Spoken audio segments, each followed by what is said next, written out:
Hello, good evening. Good evening, everybody. How are you all doing on this beautiful Thursday night?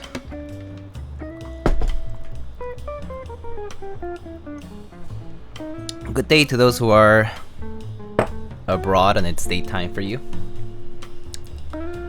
Doing good, just did legs? Oh, you're working out? Nice. Let's see who's here. Odin, One Drunk Man, Lana, Eric, what's up? Gam, Salty, Dekul.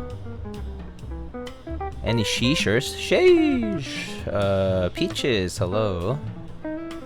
Rue, Wesley, Dennis, Henry, hello, hello. Kind Ion, hello. Mr. Kupo, hello, good evening, good evening. Oh, hey, Eggman, what's up?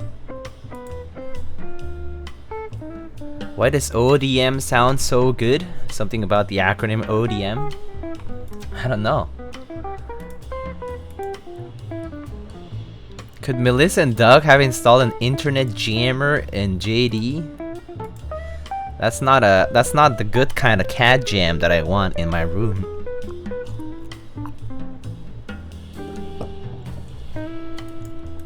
Thank you so much for passing by my stream today. Oh, hi! Of course, it was a pleasure.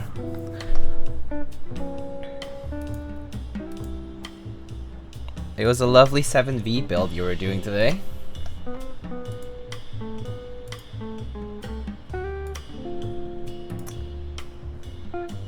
It's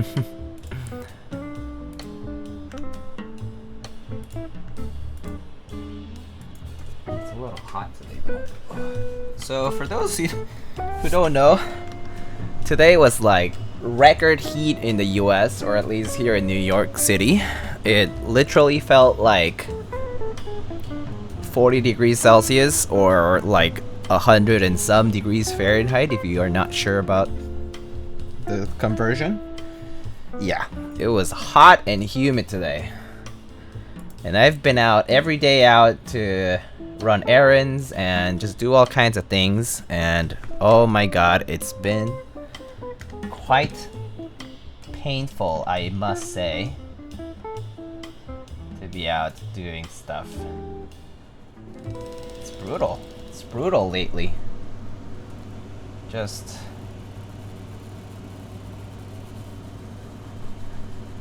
TGR versus 2.0 ADD showdown. I don't think there's gonna be a showdown, but I mean, we can compare if you want. Although I don't think it's really a one-to-one comparison, but yeah. Or like not like super fair, rather. It's not the same plate, I think. Switches are gonna be different. Oops, that's an extra screw. You don't like to change t-shirts multiple times a day? I've changed t-shirts about 3 times today. Once in the morning, once in the afternoon, and once just earlier, because I'm not sure if you can tell, but I just showered. And so, yeah, about that. Sweaty boys, yeah, sweaty boys in chat. High five, virtual 5, cause yeah, I'm unfortunately a sweaty boy. Yeah, humid weather and me, yeah, we don't vibe too well. Yeah, it's not fun. I'm not too much better. It's been raining every day for the winter. Okay, no, cold rain in the winter does suck a lot because it makes the floor slippery and stuff too. If it like actually ices over. I can sweat in 65-degree weather. Okay. That's a little excessive. 65 is like very nice. Just saying. Alright, let's get to this build, shall we?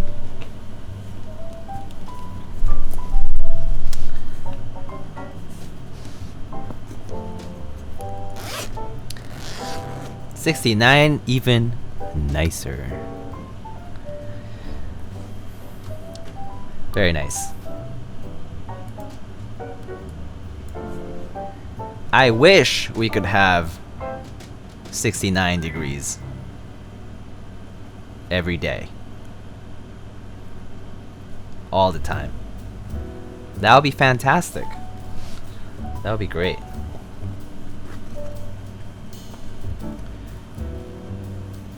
Yo, it started? We just started, Baby Rage. What's up?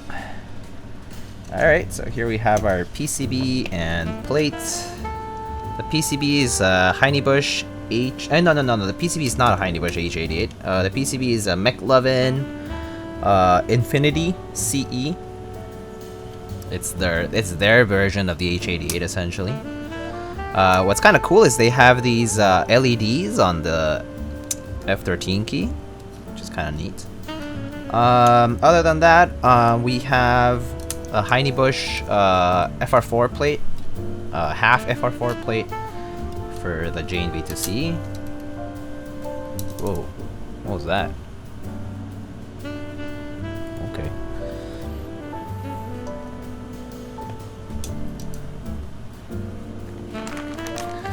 Alright, here we have our switches, stabs. So the keyboard right now is actually disassembled because I did have to desolder beforehand. There was a different build on this and I had to desolder. So it's a rebuild of a board that someone owns. Obviously this board is not mine. Yeah. So let's take out the parts for now. As you can see, the weight is separately placed for now. Any plans for the weekend? Good question actually. I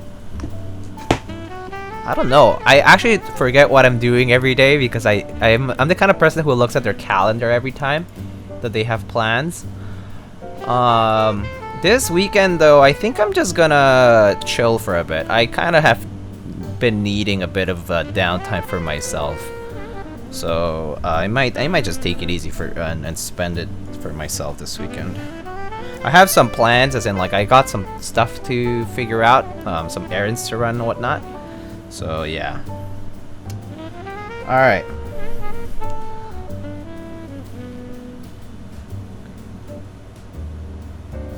Wait, what was that? What were your thoughts on the Enigma Vertigo drama? Oh, I read a little bit of that about that. I personally think, I think it was poorly handled on both sides, to be honest. I don't want to say much because I don't really. It's nothing to do with me, but I do think that customer service goes a long way. So I think like creating conflicts can be a little iffy. I mean, there's always some manipulation here and there, and so like it's always iffy. I think it's definitely something that should be private to the two parties, but yeah, in the end, I think when people are paying, you know, $500-600 for a keyboard, there is an expectation that it's going to be pretty, like, you know, pristine when you get it. So there definitely is, you know, something to be said about customer service has to go a long way when you're paying that much money, right? I understand that part, that perspective from the customer, but I also think that customers need to also kind of give a bit of leniency towards people who produce these keyboards, in that they're not gonna be perfect. Yeah, not always perfect, basically. Yep. Oh, Butina just left. Enjoy your stream, dear. Tired as hell. It's 5:15 a.m. Oh my goodness. I hope you take care. Thank you so much for stopping by. Dark Action, hello. Wait, I have what? 10 peaches? Do you say something, Peaches, that I just missed? I have right? I have what? Right? Left? Okay, let's just get to this. So here's the bottom piece and here's the top piece, as you can tell, and everything is already disassembled. I'm gonna show you guys what the board looks like first. Just because, well, it is already disassembled.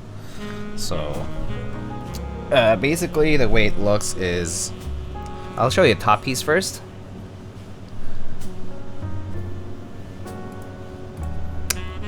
There's the top piece. It's basically Win keyless, F13 key over here. It says it has a TGR engraving. Top is pretty simple, fairly flat.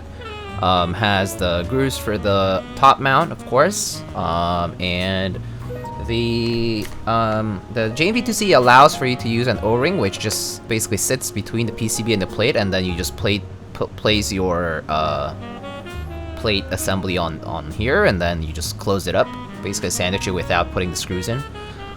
So that's another way of kind of like hybrid mounting this. But it's kind of it's meant to be a top mount. It's meant to be a top mount keyboard. Like that's the original design of the keyboard. So yeah, that's something to note.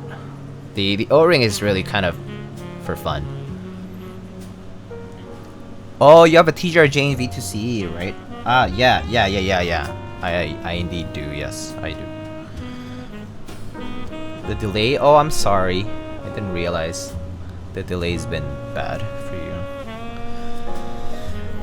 Alright, and so this is the bottom piece now. So the TGR JMV2C normally ships with a carbon fiber plate by default. Carbon fiber full length or full size carbon fiber plate. And yeah, and so this is the bottom piece. The bottom piece has basically a brass weight that sits below the main cluster. So this is the navigation cluster, that's the main cluster. Below the main cluster there is a brass weight that's internally sits there. And then, you know, USB port over here has the pillars for the O-ring, which are necessary for it to kind of work. So yeah. And then the back is where the weight goes. So the weight basically is slotted in here as such. So this is basically what the weight looks like. Oh wait. Yeah, okay. So this is what the weight looks like. There's a multicolor weight, and then I'm not sure if you're already noticing, but the bottom, the client has a custom-made bottom piece, which normally is a carbon fiber plate in the bottom. It's basically like a carbon fiber thingy. But they made a steel backplate that's polished. So actually, like, you can right away tell that this V2.0 is not the same font as the original. So it's custom made. So basically, you know, they measured out the dimensions of this and had it made through, you know, somebody, basically. Somebody who could manufacture this. So as you can see, it's very reflective. Yeah. Pretty cool. But as you can see, it's an extremely overkill in the sense that it's so, like, it's like mirror polish, so like it's gonna dirty up really fast, really easily. It's gonna scratch up really fast, really easily as well. So that's like something to always keep in mind with mirror stuff. It's just one of those things.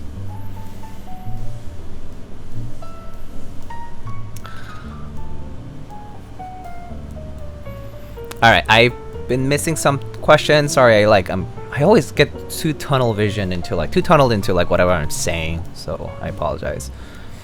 The customer's E-code was coming off? Oh, for the vertigo. Yeah, I think that was what it was. Did Enigma have a dirty past with doing shady things?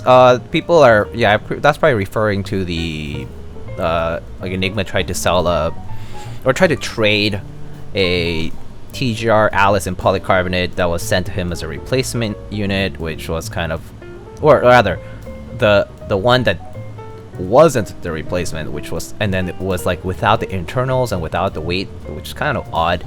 But yeah, there was a bit of controversy around that.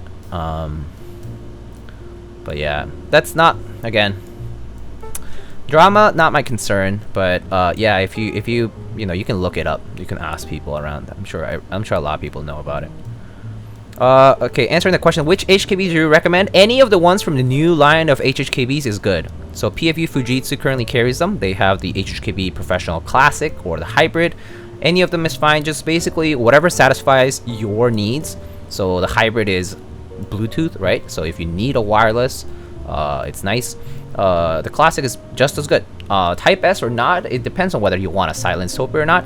Silence Topper is nice, like even as it comes stock, and you can do it yourself if you decide to buy the regular one and do the silencing yourself, but it is work. I mean, you're gonna have to open it up anyway to lube and stuff, so if you get the classic, then yeah, you can do the silencing at the same time as you lube and all that, but it is extra work, so just keep that in mind. Type S is nice because it just already comes in with the like silencing rings. The sliders are like sized accordingly for the ring, so yeah. Is this the keyboard community? Wait, what? Is this a keyboard currently having the highest aftermarket price? I actually...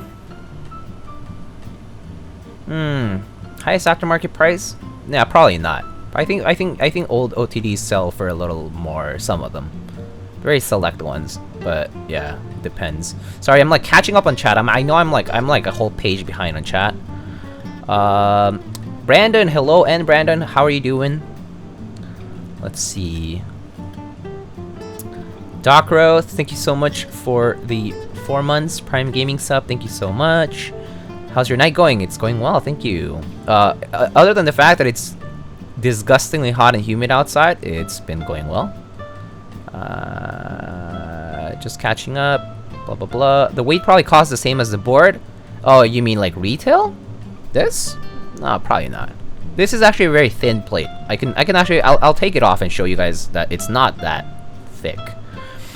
Do you prefer the multicolor or the black Toblerone weight? I actually like the black weight a lot. I think the multicolor is unique, but I actually do prefer the dark one a lot. I think I prefer the black one a little more because the black one gives you that murdered out look for a black keyboard that the JMV2C is supposed to be, which is something that I like a lot. Keep this hobby for the keyboards, stay for the drama. That's like a terrible reason to be in the hobby, but yeah, that's just me. You like older Topper domes over just normal ones? I'll take whatever is good enough. Yeah, older ones can be good, but they can be shit as well. Because they can also be like pressed down and like weakened. So just because it's older does not mean it's good. I think that's just going to vary. It's unfortunately, much like Cherry Vintage, it's a lottery process where you get something that's old and you hope that it's good, but you can always get trash. Because it was mistreated, or because it was just kept in the wrong place, or whatever, it was dirty, you know, or just production mistakes, whatever it is. Yeah. OT 356.2 probably sells for more. I think that's probably right, but I actually don't know anything about that because that's a world that I don't belong in. I don't have that kind of money that I want to spend anyway. Or even if I had the money, I don't think I want to spend that much. And Oz, hello, Darren, how are you doing? Good to see you. You used that matrix board so much the legends came off. Show multicolor weight? Yeah, here's the multicolor weight.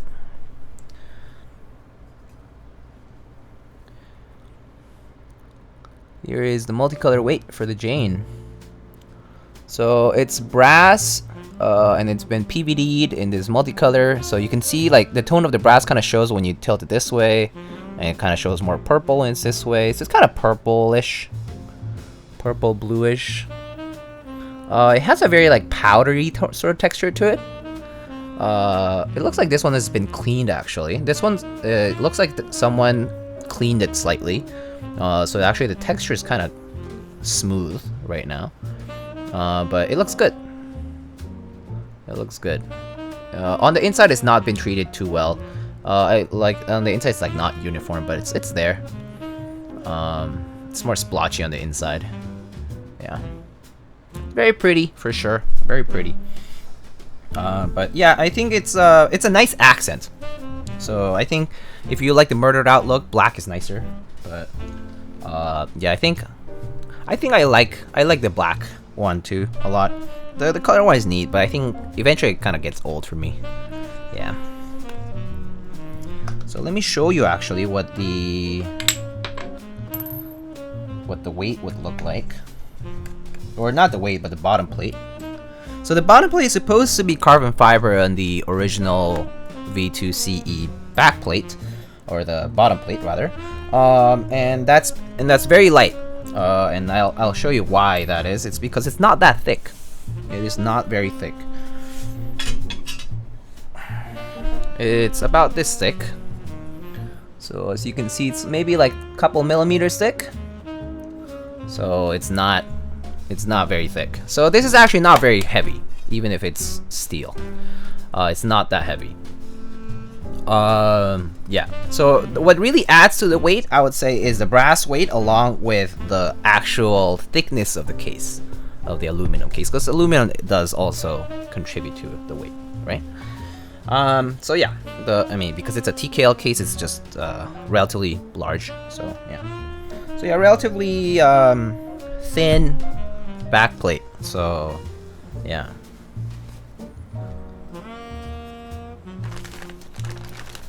All right. So let's just move some of this aside.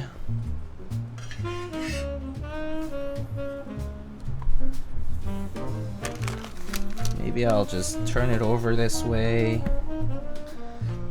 Maybe I'll just place the back plate on top of it. Like that. Just leave it like that. I'll put the top piece aside. I don't need it right now. Let's sort out the screws here. Good evening, Blackjack. Hello. Is that not stainless steel? It is.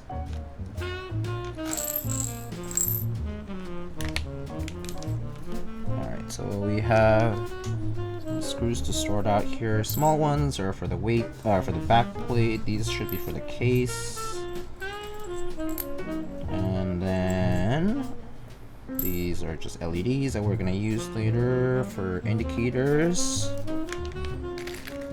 And then these are for the weights, for the Toblerone weights. Yeah.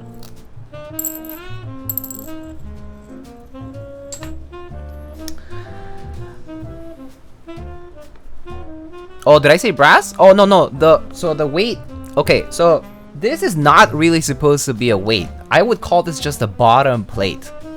It's a bottom plate, like it's just a back plate, bottom plate, accent. I don't know. You call it whatever you want. On the Jane V2, it is kind of a weight because it is on the Jane V2. I believe this is steel, right? And on the Jane V2, this part here, there is a brass weight. There's a brass bar that's below the plate that's made out of steel. But on the Jane V2 CE, this is actually carbon fiber normally, and then on the inside, there is a brass weight. So this is brass, yeah. The Toblerone is brass, yes. The Toblerone is brass. On the Jane V2 CE, it's brass. On the Jane V2, it's just steel, polished steel.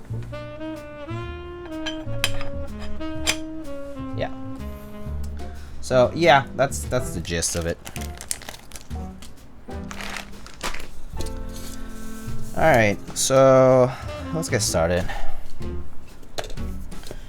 I think I already tested the PCB, so I think I should be fine. Am I nervous about this though? I think it never hurts to check twice, so I'm gonna check it again because it's been a little while.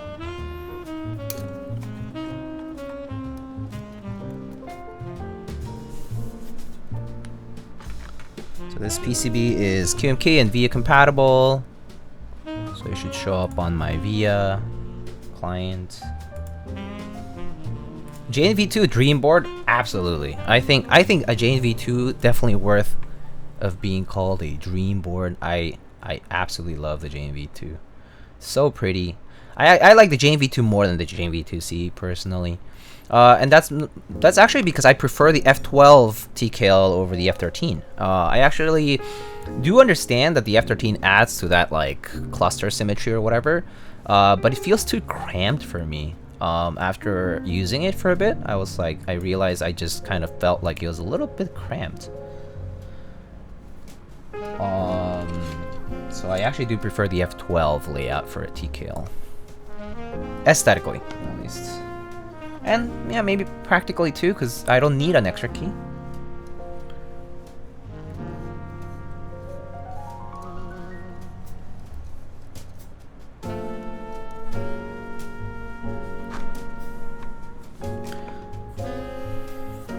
Should be a nice and sounding and feeling build with the half plate and black cherry pie. Yeah, I think it's gonna be pretty nice. Pretty excited to try. Oh, what is this key mapped to? Is this key mapped to the Windows Explorer? That's funny. Oh no, these are media keys.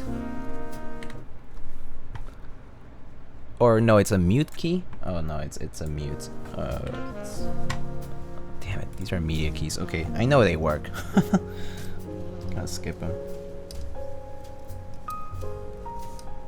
I actually do wish VIA could ignore input when you're on the tester. I do wish it could completely ignore any input when you're doing testing. That'll be nice. Gotta run back, but nice to see you. We'll watch the VOD to see the finished results. Oh, thank you so much, Oz. I hope you have a wonderful day. I know it is daytime for you, so have a great one, Darren.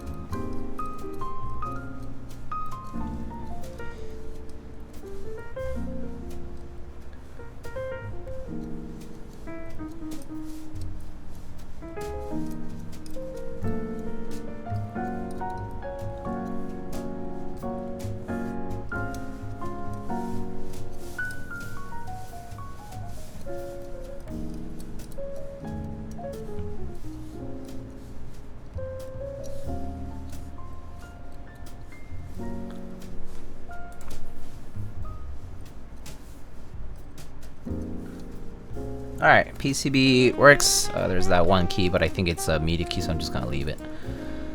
Alright. Cool. Great. It's good when PCBs work. And we need to lube all the stabs. So let's do that.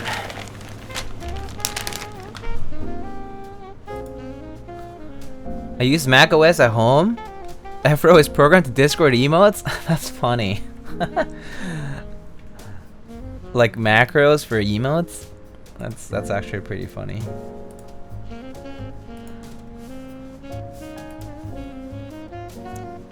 Would be a good quality of life improvement, yeah. My F13 is Teja lol. I have Miyago fucking Rantas program on my Afro too. Well, it's an honor to be featured on your Afro macros.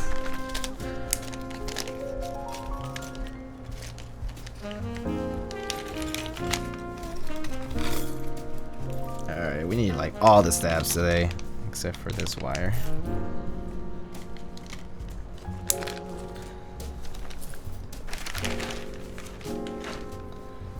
Alright, let's get our stabilizer brush. I have like 5 different brushes here. Alright, here's my 251. Is TGR JNV2CE a good board? It is a very nice board indeed. Unfortunately, in the aftermarket, it is very expensive, which is quite unfortunate. I mean, it would really be fantastic if there were more for everybody. But JNV2C, it's unfortunate because it was supposed to be a fewer frills, simpler board with having only black as a color for the case, and it was supposed to be a faster fulfillment than the JNV2. But it turns out the JNV2C has given Mr. Yuktsi a lot more trouble, like a lot more trouble. Although the JNV2 itself also was very difficult for him. He had to re-anodize a lot of cases because the blue-gray color would turn out with a lot of variation and, like, you know, mismatch. A lot of the cases are mismatched out there. I think probably including mine. I think mine is technically like a B stock, but yeah. And yeah, JNV2C is not even done fulfilling. It's already been like 2.5 years or so.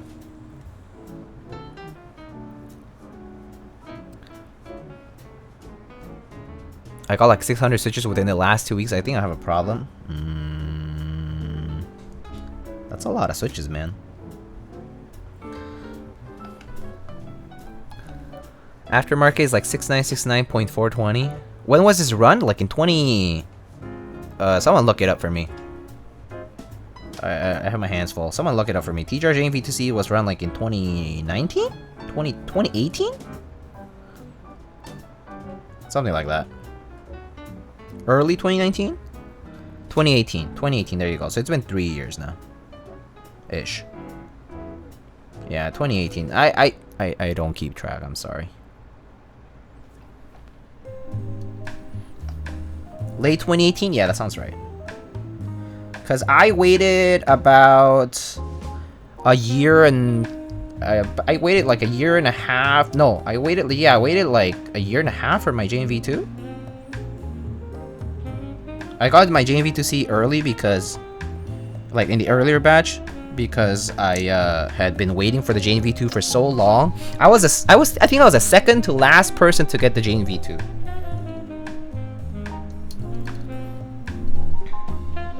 Just open up the Geek Hack page. Just type Geek Hack GB TGR JNV2CE and then go to the first post and read the date. That's the date of the group buy. Or that's the date when it's very close to the date of the group buy open. Period. So, yeah. Then April 19, yeah, there we go. V2 was late 18, CE was April 19. Yeah, that sounds correct because I waited about a year and some for my JNV2 and I was the second to last person I think get it. So I got the JNV2 in... I got both the JNV2 and the JNV2 CE, which I both was able to get first come first serve on the group buys. I got those in... Like, I got those literally on Christmas of 2019. Yeah, 2019, Christmas, I think. It was literally like Christmas Eve, I think. I got it on Christmas Eve. Do you still use your Jane boards? Yeah, of course. I swap to them pretty often. So the way I swap my keyboards is whether I feel like it or I actually have like... So I basically have like a spreadsheet with like, you know, stuff about my keyboards and stuff. And then I have a cell that randomizes a number between 1 and the number of keyboards that I haven't used in that rotation. So like, let's say you have 10 keyboards and you've used up 2 of your keyboards that week or that cycle. Then there's 8 rest, like remaining, right? So I have a cell that randomizes a number between 1 and 8, and whatever that number is, I just pick that out. And I go get that keyboard, and I use it for like however long, and then when I get bored, I'm like, okay, time to randomize it again. So I go and randomize it again, get a new board, and so on. So, but that's how I use my keyboards. It's either that or if I feel like switching to that, like if I'm like, oh man, I need a TKL today because of the work I'm doing or whatever, and then I'm just like, okay, I go for the TKL. Yeah. Fun way to rotate? Yeah. That way I can keep rotating things without repeating, and at the same time, I feel like I'm actually using my stuff. It's fun. It's fun that way. It unfortunately also kind of enables me to keep things because I know that I keep using them. It takes a while for me to get to some things, but it's still like... It still incentivizes me to keep things and to have fun with them. So I actually enjoy my collection or like my keyboards quite a lot, because even though I might not be using them every single day, the burst in which I use them is just very pleasant. Like it's like it feels new, or it feels like refreshing to come back to things. And because they're not repeated, like they're not repetitive, it just keeps things fun. Yeah, for me. No reason to have keyboards if you don't use them. Yeah, I agree. I actually recently sold my couple of keyboards actually, because I didn't use them as much. I figured I just didn't use them, so I sold a couple. Yeah. Yeah, no, I agree. Do you think the Ogre is worth the hype? I think the hype is fun and good and all, but I don't think you should be paying $2,000-3,000 for any keyboard ever. So in that case, no. I would say relative to price, no. But I think it's a nice keyboard for sure. But I don't think I would ever see myself paying thousands of dollars for any keyboard. It's just not my thing. I don't belong in that world. That's the world of whales is a very different place, and I'm not in that. So I don't care for it. Like as soon as I see those prices, I'm tapped out. I just say like, good luck with your sale. Great keyboard, nice. Have fun. You know, good luck. Yeah.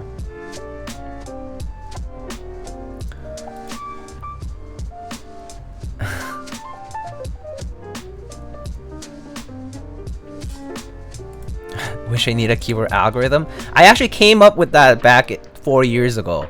I actually came up with the way to rotate through my keyboards like 4 years ago. I was just like, you know what? I'm just gonna randomize it. That way I actually can enjoy different layouts, different switches, and different keyboards as I get them. And like, yeah. I never thought of keyboards as I'm gonna get a daily driver and be done. At first I did, but then I realized as soon as I got my first or second keyboard that I wasn't gonna do that. That I was probably gonna start collecting them.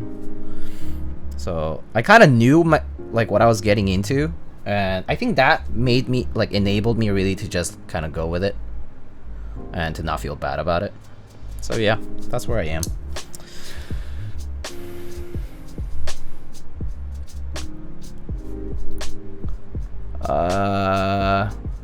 Stares regretfully at my keyboard on the shelf after not touching it for 4 months. 4 months is a long time, but yeah, it happens. OT360C though, Diego? No, for $2,000-$3,000, no. You know how much I would pay max for a 360C? I would pay $1.5 grand for a 360C max. I would pay $1.5 grand ish max for a 356 mini as well. Max. That's it. I wouldn't pay more than that. More than that, it feels too obsessive. Just too excessive for as far as how much money that is relative to like what it could give me in real life for other things. Yeah, it is a lot of money already, but I wouldn't go past that. Just not for me. How much will you pay for a Minty Garbo? TBH, like $800 tops. I know some people are buying or selling for like thousands, but I wouldn't pay more than $1,000 for any artisan, unless it were something that I've wanted for like years, or like it's like I know that I'm gonna keep it forever, yada yada, or it's my favorite colorway ever or something. Yeah, but it's not, so I would say sub 1K always for any artisan keycap too. Yeah. And that's like aftermarket too. Like I rarely do purchases that are like multi-$100 for stuff. Yeah, unless I really want them. But yeah. Unless I can afford them as well. So yeah. How many boards do you have right now? A few dozen. Anyway.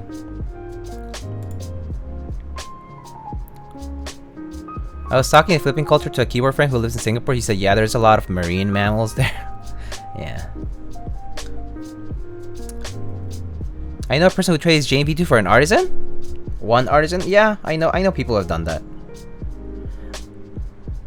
I know I would trade... I could trade one of my more valuable boards for one artisan. I think I know what I would trade it for. Yeah.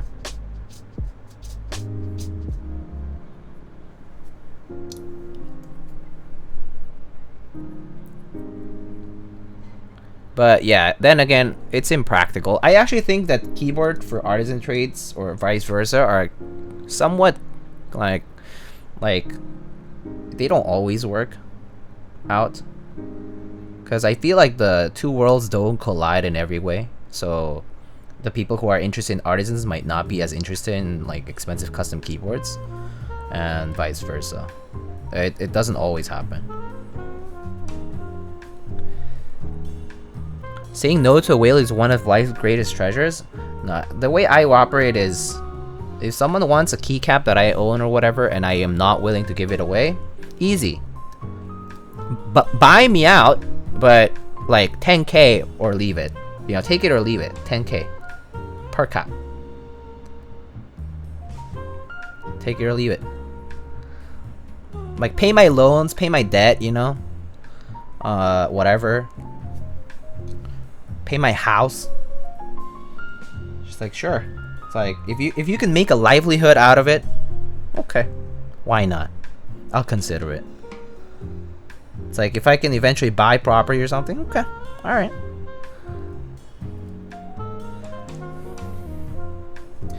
But I mean, yeah, it's a circumstance dependent thing. Like, sometimes people need money, sometimes people don't, and most of the times I don't, in the sense that like I manage my money in a way that like I never feel I'm never gonna be pressured to, oh, I don't have money to pay rent. Okay, that's like, I'm sorry, but if you're struggling to pay any of your personal bills, whether it's rent, utilities, food, transportation, whatever, basic needs, like if you need to buy new clothes or whatever, something like that for work, all that kind of stuff, if you can't afford those things, like if you're actually running out of funds for these things,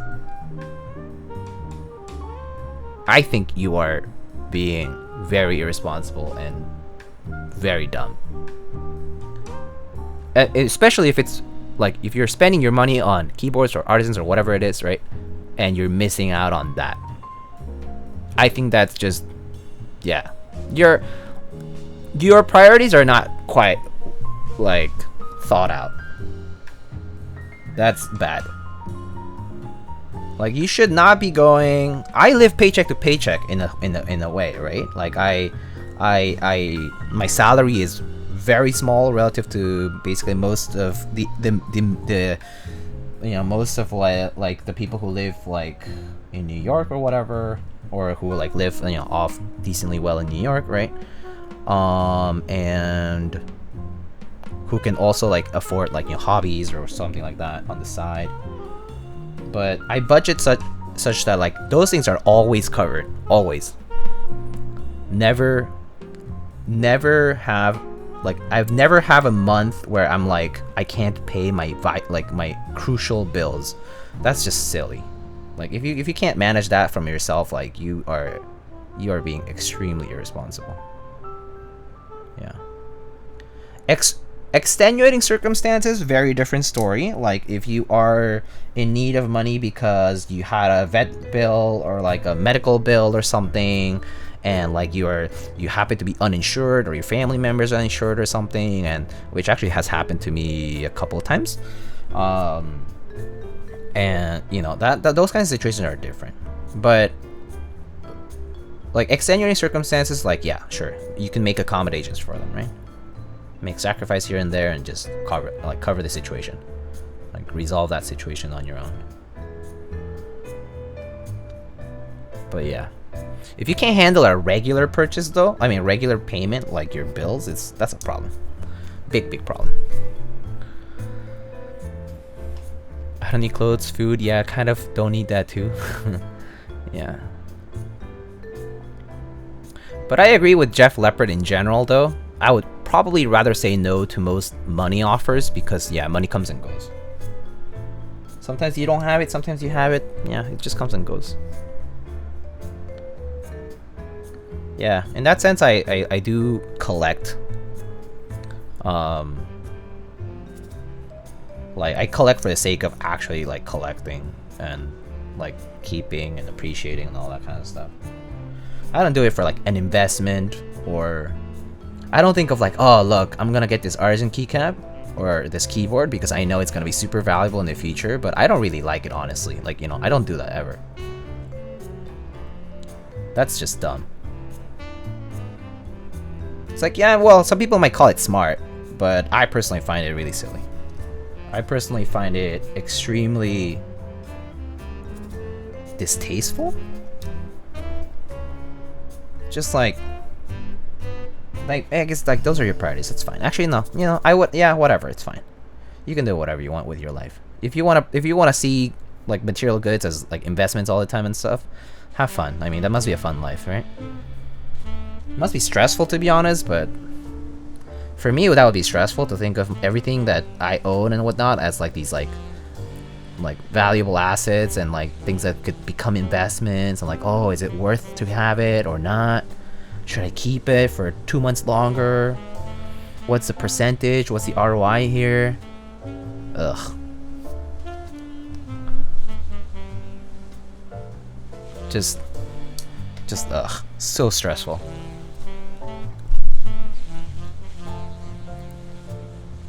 Can't wait to stop living on a stipend. Same.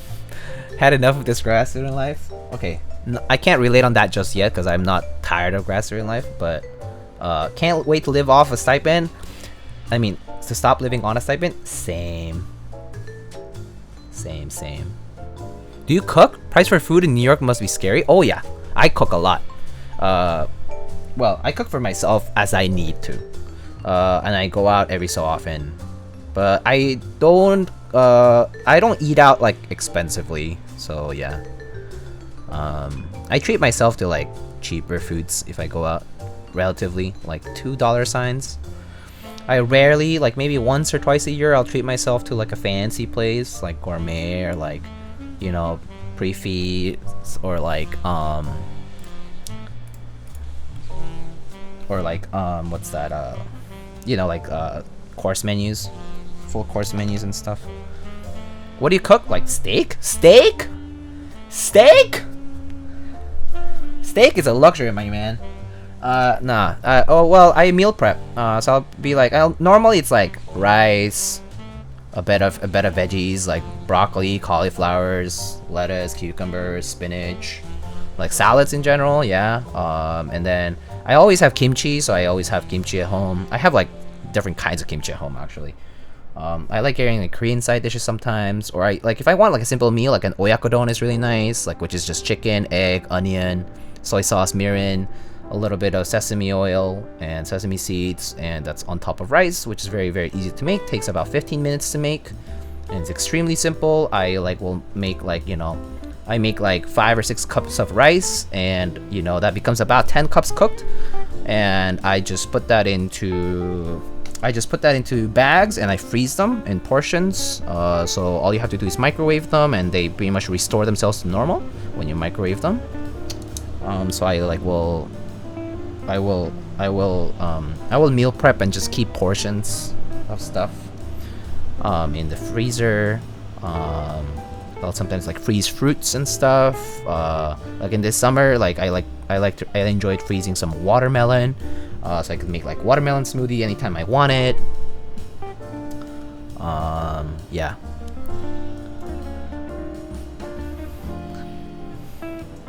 Rice and veggies with chicken, yeah, pretty much. I think basically, yeah, bed of carbs, rice or lentils or whatever. I mean, not lentils, like quinoa or something like that sometimes. Yeah. So yeah, some bed of carbs with some meat, a little bit of meat, relatively smaller portions, and then like veggies on the side. I also don't like to have meats without veggies. I can't do meat without veggies anymore, or like not as much. Like even if I go to like a steakhouse or something, I'll always get like a side that has like greens or legumes. I assume there's a commission? Yeah. Need vitamins and stuff? Yeah.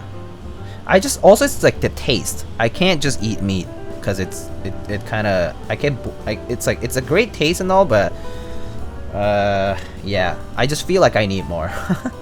It's like it's not complete for me, like taste wise. It's great. Like I sometimes I'll like eat as much meat that like I get like the meat sweats. Like if I go to like all you can eat KBBQ, whoo, like yeah, I go hard, but I'm still like eating like a bowl of rice. I'm still like wrapping things in like in perilla leaves or in lettuce, like some, you know, it's like in KBBQs, or like even regular barbecues, I'll eat like corn on the cob and like other stuff, yeah. Or like grilled onions, grilled mushrooms. Ooh, mushrooms on the grill. When you have like those like regular white mushrooms like on a grill, and like they're just like the full cap, and you put them upside down and they cook, and you see that like soup. Oh, whoo. So good. Two Brothers Dollar Pizza? Yeah, let's go. Slow cookers is a meal prepper's dream. I have a slow cooker too. Yeah, so I slow cook things too every so often. Yeah. Mr. Kupo mentioned that. Yeah. You have to go hard when going out to make it worth the money? Absolutely. That's the thing, you know? Work hard, play hard, you know? Like I have also told people I don't mix work and pleasure in the sense that I don't do work while I'm eating. I don't think about work while I'm eating unless it's like vitally necessary, like it's an emergency. Okay, fine. But when I'm eating, I'm enjoying my food. I will put on like my, you know, a show or something. Maybe usually for me it's anime these days. I put on like a show that I'm watching, and then I'm just eating. Yeah, if it's like at my desk especially. If not, I like will just, you know, eat outside, or like if I'm eating with someone that's different, I'm just there having a conversation. But yeah, I keep like work separate from like my meal times. Like my meal times I think are the like probably the more protected times in my day, even more so than sleep. I think I protect meal times more than sleep. Yeah.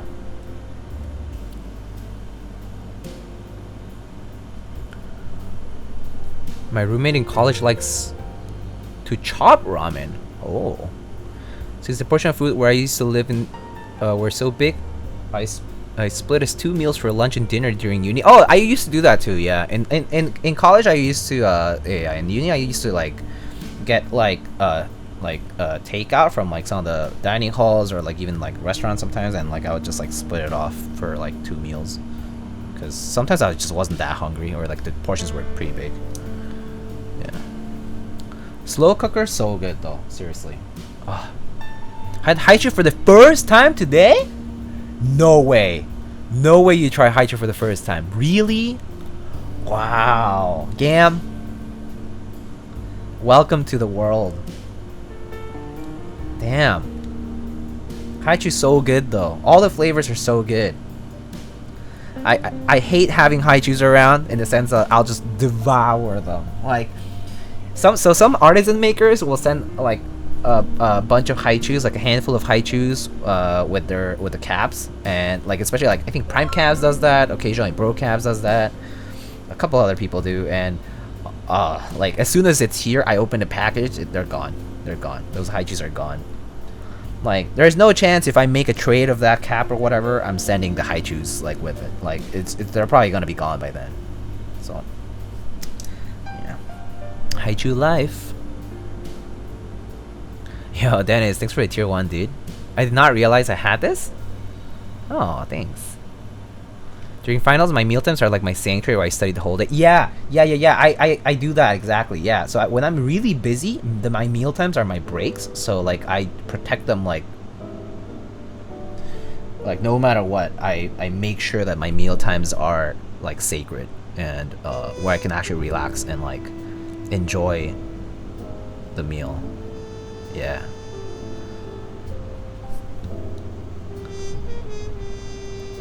I'm doing that too, sending haichus with the micropads. Good choice. Very good choice. You can never eat just one haichu? Correct. Bro sent me fireballs? Yeah, I got fireballs too, I think.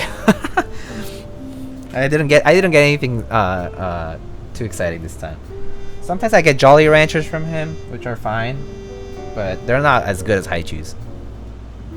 Here's the ones I'm getting imported. A homie's trying to find the bags with the idols on them. Oh, cool. That's cute. You should never work and eat. Ooh, best flavor? Green apple for sure. Yeah, green apple is my favorite too. I love green apple. Yeah, green apple's my favorite haichu flavor.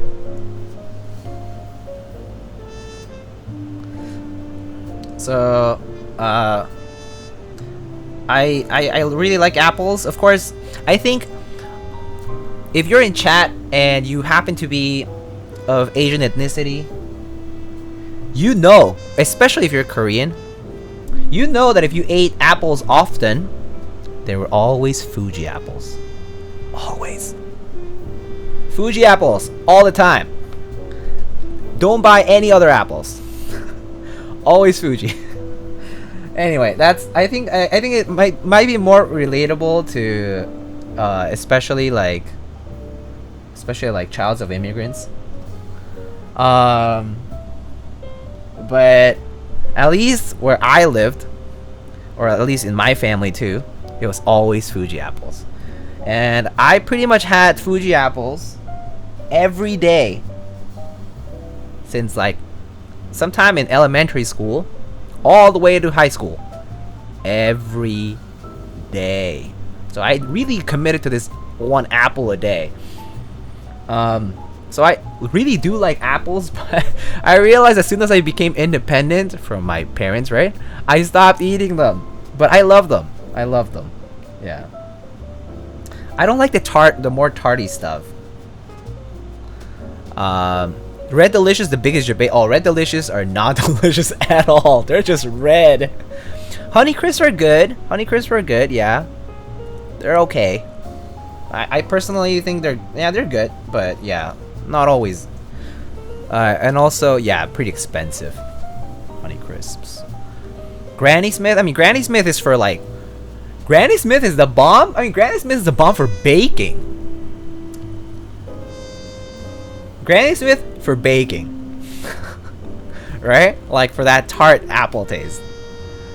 For just to eat? No way. No way. I like it when my apples are somewhat sweet, but like not like mush. I don't like mushy apples. Mushy apples suck. Ugh. Like when you bite into it, it's like somewhat mushy. Ugh. Yeah, it has to be a bit firm. Has to have that like sort of sound, like that like crispy cutting when you like bite on it. Yeah. Fresh picked Red Delicious. I'm not near a farm to do that, but yeah, I'm sure fresh apples are delicious for sure. Yeah, I haven't gone like apple picking since I guess since college. I went apple picking in college, but that was because I lived in Connecticut where there's a lot of apple trees around too.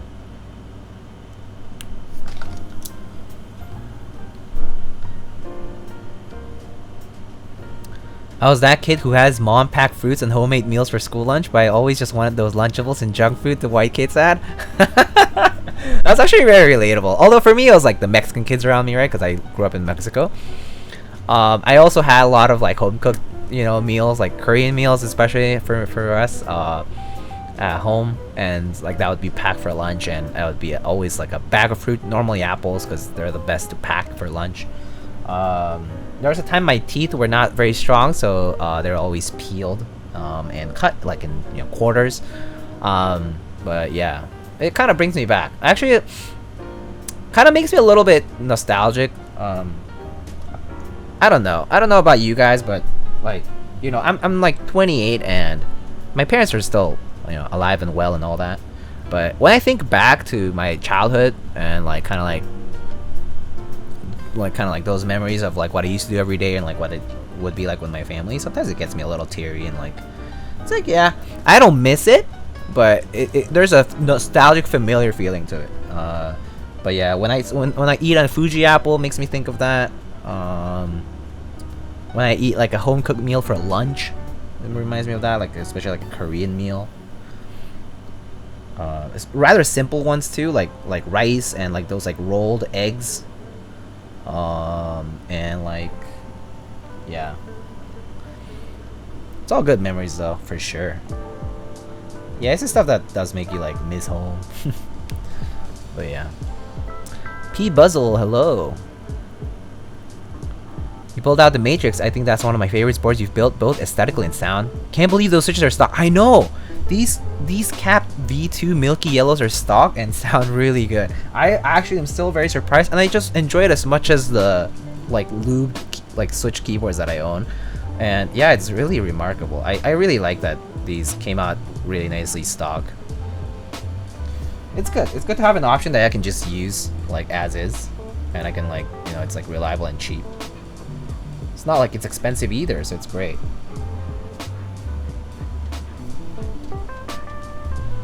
Freshly picked apple, quite scary. You still need to wash it just in case they use herbicide. Correct, yeah.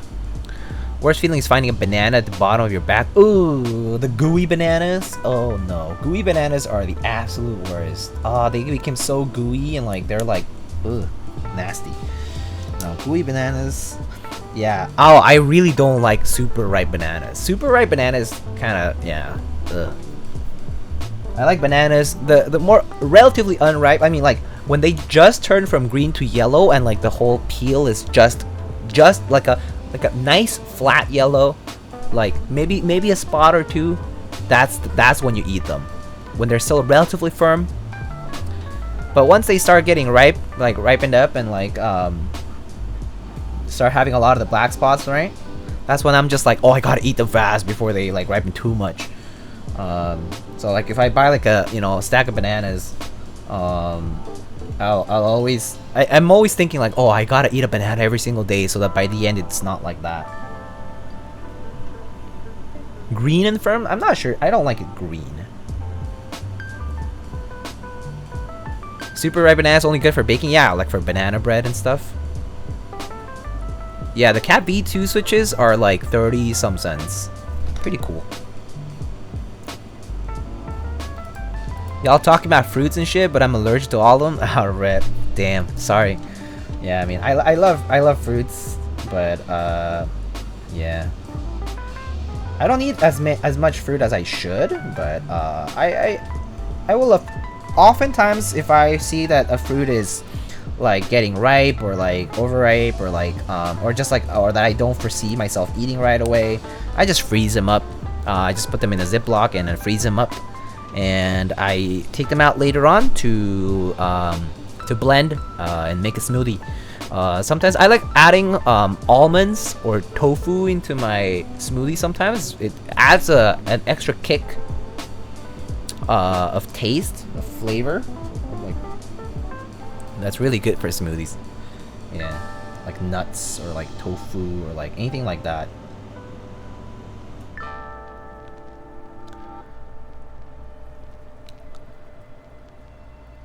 Do y'all smack your watermelon to hear if it's hollow? Yeah, you should.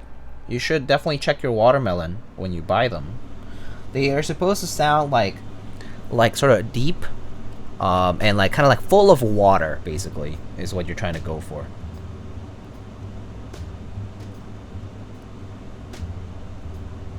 Of course, with no like weird mushy spots or like bruises that are like too bad. Random tips for the grocery store when you're buying watermelons in the summer. Do you guys put salt on your watermelon? I just eat it normally. Tajin, yum. I like watermelon just normally, especially if it's already pretty good, like sweet. I like cold watermelon. Yeah. But salt on watermelon is good. Yeah. I actually don't because I would like to limit my salt intake anyway. But yeah, tajin is great though. Vietnamese salt with fruits. Yeah, I've tried it, so I know it's good. What was I not allowed to say that? Oh, I think it was just auto mod. I don't know why.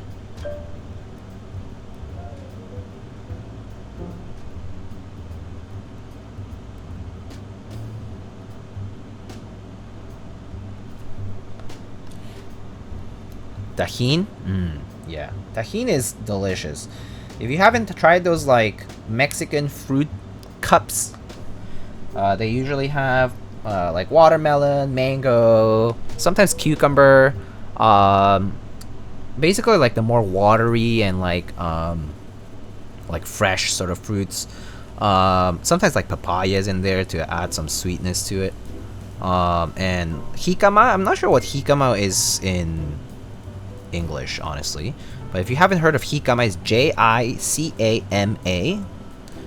It's kind of this. It's like a root, right? So, but jicama is it's great. It's basically like it's not like cucumber. It's like, how do you even explain jicama? It's like this, like the fruit itself is like, or is it a fruit? Is it a root? It's like a root, I guess. And it's like white when you cut it. and it tastes really good with lime and tajin. Damn, it's so hard to explain this. It's a yam. Thank you. Yeah, it's a yam. But it's so good. Yeah, Mexican fruit cups, yo. It's a sweet starchy root. Yeah, it feels like harder apple. Yeah. That's a good way to put it. But yo, jicama is the bomb. Like with toppings, like with the condiments on top.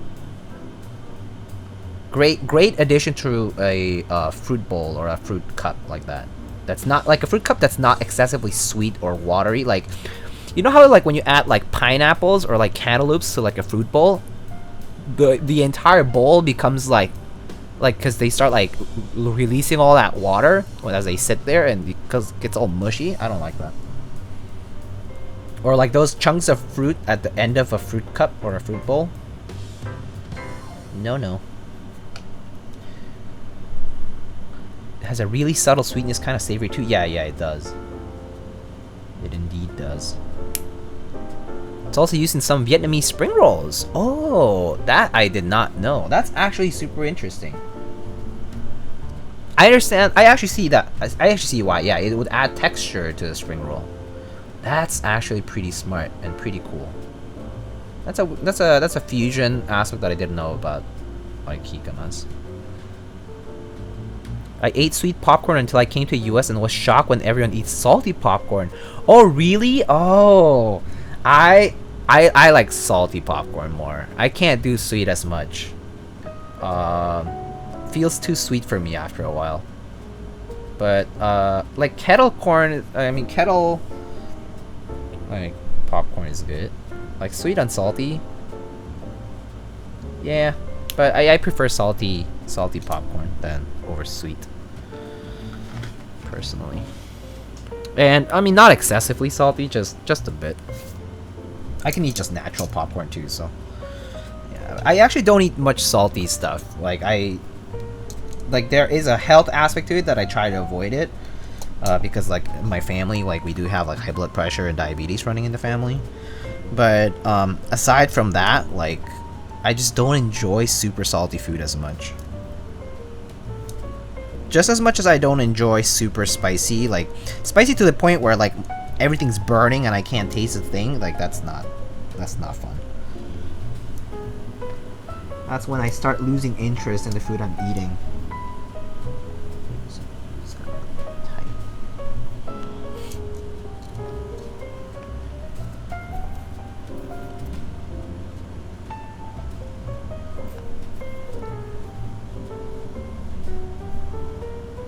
Is that like a piece of solder? Oops.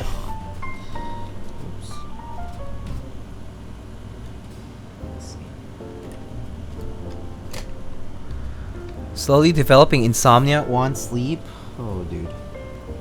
Insomnia, huh? I've had that problem for a while. Welcome to the club. Welcome to the club.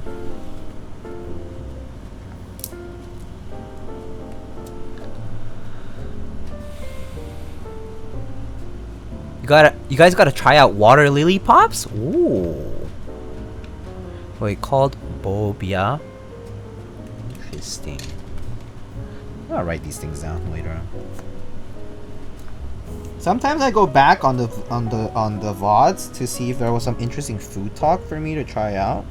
Like if anyone suggested like a cool recipe or like something that I haven't tried, sometimes I go back just to check. I know it sounds kind of dorky, but I do that. I'm like a little bit too interested in food. So yeah.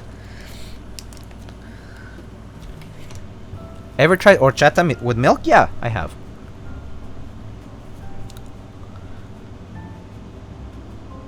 Peel it now every now and then? Yeah, it is.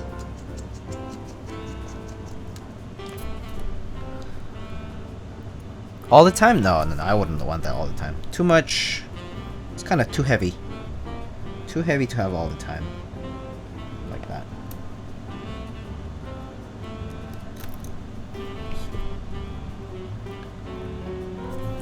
Is it popia? It's like a type of spring roll here. Oh.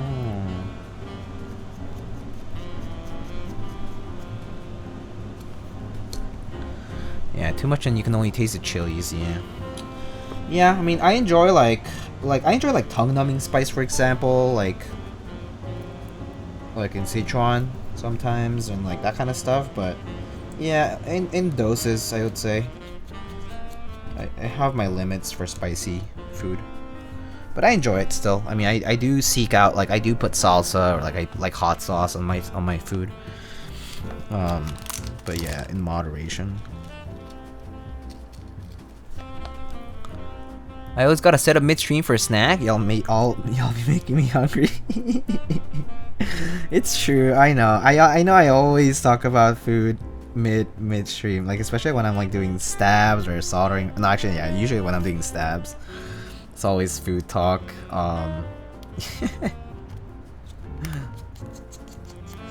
What about the Jamaica drink? Yeah. So Jamaica is hibiscus, right? It's hibiscus, right? It's like this reddish sort of Mexican drink, and it's actually not sweet until you sweeten it. So a lot of times, if you taste that it's sweet, it's because they added sugar, and normally it's a decent bit of sugar for it to taste, because otherwise it's kind of like it's kind of floral, so it's like it has more of a bitter sort of taste to it, and then you sweeten it to make it taste a certain way. So you'll notice that a lot of time it's pretty sweet. I like it somewhere in between, not too sweet, not too bitter. But it is also a very yummy drink, although I do prefer horchata in general. But still not a bad choice. Horchata already tastes like the milk that's left after cinnamon toast crunch, so adding milk to it's like a lot. Yeah, I could see that. I've never had birria. So birria is also like kind of local to certain places in a way, like as far as like Mexico is concerned. So it became pretty popular in the States because some people have started like using it as a way to like be like, oh, check out this new kind of Mexican food, and now you can do like birria tacos and whatever. And yeah, it's like a thing nowadays. It's been kind of like popping lately. I've seen a lot of talk about it, but I like the first time I tried birria was like during my childhood. Yeah. Let's see. You shouldn't feel like a fake Mexican just because you haven't tried birria, to be honest, because it's actually regional. It's actually regional, so the chances that you would have tried it is actually small, relatively. You gonna join EPT Black on White Hangul? Probably not, because I already own Black on Whites. I already own a lot of Black on White sets. Like I have like some GMK, and I have like Gawk's Kuroshiro and whatnot, so I kinda don't need more Black and White sets. Sorry, too many. So yeah, I kinda don't really feel like getting it. What board are we considering these days? I'm not waiting for too much. I'm waiting for Rogue. I'm waiting for SAR by Ion and Zambamon respectively. I'm a little interested in that Angle TKL from China, Vertex. I think that one looked pretty interesting, kind of cool looking. But I haven't really looked too much into it aside from that. Like I just saw the interest check, read through it once. Yeah. Haven't seen many other boards right now. I mean, I just can't keep track, so I don't write them down anymore. I just kind of check if there's group buys open every so often, or people usually mention them in chat, so I look it up then. Cloudline's looking pretty cool, yeah. Cloudline looks pretty nice. I heard there's a lot of simping going on in that Discord, which is kind of cringe, to be honest with you.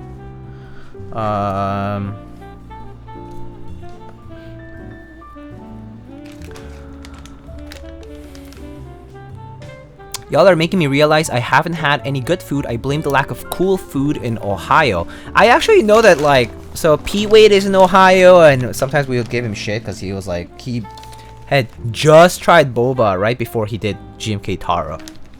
And I was like, are you serious, dude? But yeah.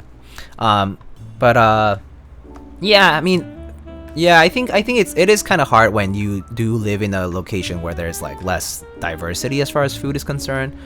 But I mean, I think you should be open to it. Yeah, to try it, because there's a lot of good stuff out there, man. Like you're missing out if you're not willing to try it. At least I think you should at least try it once and see for yourself if you like it. Unless you have like dietary restrictions, that's a very different story. Yeah. Koda Dharma. Oh, the Dharma. Yeah, the Dharma's been like teased by Jang Lad for a long time. Is there American Mexican food that only exists in the U.S. but not in Mexico? Yeah, a lot actually. A lot of the way like tacos are usually not done with like all the lettuce and cream and blah blah blah blah blah. Usually in Mexico, tacos are always like just onion and cilantro. For example, like gringas and like chimichangas, that kind of stuff is very Tex-Mex, which is very exclusively American Mexican. Although like in Mexico, like we'll eat like gringas because they're basically like it's kind of been brought back sorta by people who like moved back to Mexico. Burritos are actually more local to the northern region, which is why burritos became very popular like in Texas and California, or like in New Mexico, or like whatever, right? Like bordering states. But when I was growing up, I think I maybe had a burrito once in like 15 years. So for example, burritos are not a thing in most of the country in Mexico, but it is a thing in the northern states, but not in the rest of the country. Because Mexico is very large. It has 31 states and a federal district. It's a very large country. So yeah. Like I think the total population in Mexico is like, I don't know what it is nowadays, but when I was growing up it was like 120 million, something like that. And Mexico City alone has like 25 million people, so yeah. Alright, I'm catching up other than that. Hoping for unlimited group buy. Entire hobby's full of Sims everywhere, Sim for a few people. Love to try other food, there's no place near me and I don't know how to make anything. Look it up! Nachos, just recipes, man. Start small. And just look up recipes and see if there is something that you can actually make for the ingredients that you have, or you can substitute ingredients in, and just try it. Like it might not taste like super good at first, but at least it gives you an idea. Also, Boner, thanks for the 19 months. Damn, 19. Holy moly. Time flies, dude. Crazy. Burritos are pretty common in the area my family is in. Yeah, it's definitely a regional thing though. Gringas are basically al pastor quesadilla, so it's easy to incorporate.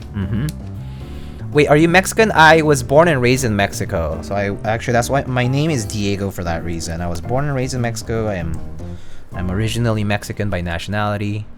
But my parents are Korean, so I grew up with Korean culture around me. Yeah. Cabbage is the best vegetable topping on tacos. Huh. Cabbage is just... Cabbage, I think it's not that it's the best topping, more so it's like it's a simple topping that's just like easy to put on things, and like adds a good texture to food. Yeah. Cilantro is a big no. I mean, I understand why people hate cilantro or dislike cilantro. It can taste like soap by genetics. Visiting Matamoros all the time since I live in southern Texas and never had a burrito until I was a teenager. Yeah, it's interesting.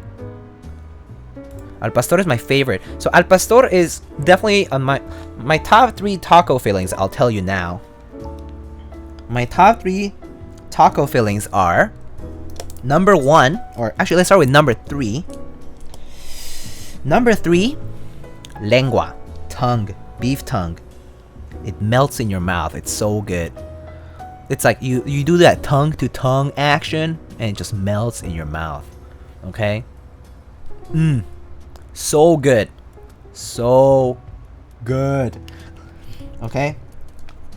That's number 3 for me. Number 2, it is al pastor. So al pastor is actually very interesting. The origins of al pastor have to do with the Arab influence and the influence of Arabs on Spain, and then therefore like in Mexico as well. So Mexico is a very multicultural country, because the Spaniards came to Mexico, right? Like in like 1492 and like whatnot, right? And then so there is a big influence of Arabic culture too in Mexican culture because of the Spaniards who came as well. And then of course there's the local like Aztec and Mesoamerican stuff, like all that culture that was mixed, which was like a variety, like dozens of different cultures that kind of conglomerate all together to form the Aztec Empire, and then eventually blossomed into what is Mexico now, right? But al pastor, yeah. So you know how al pastor is put on that like big spiral thingy, right? It's called trompo, like the what is it?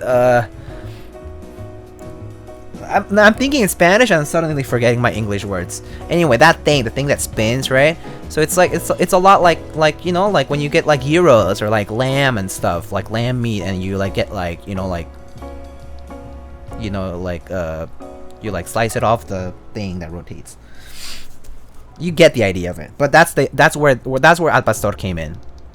It's like shepherd's meat, but that's why it's like marinated and then stacked onto the spit, right, onto that like big like steak, and then like cooked as it spins, right? Rotisserie type of thing. Yeah, you could think of it that way. Yeah, it's like roast pork for the most part. It's like roast pork for the most part. Big kebab. Yeah, the big kebab. Yes.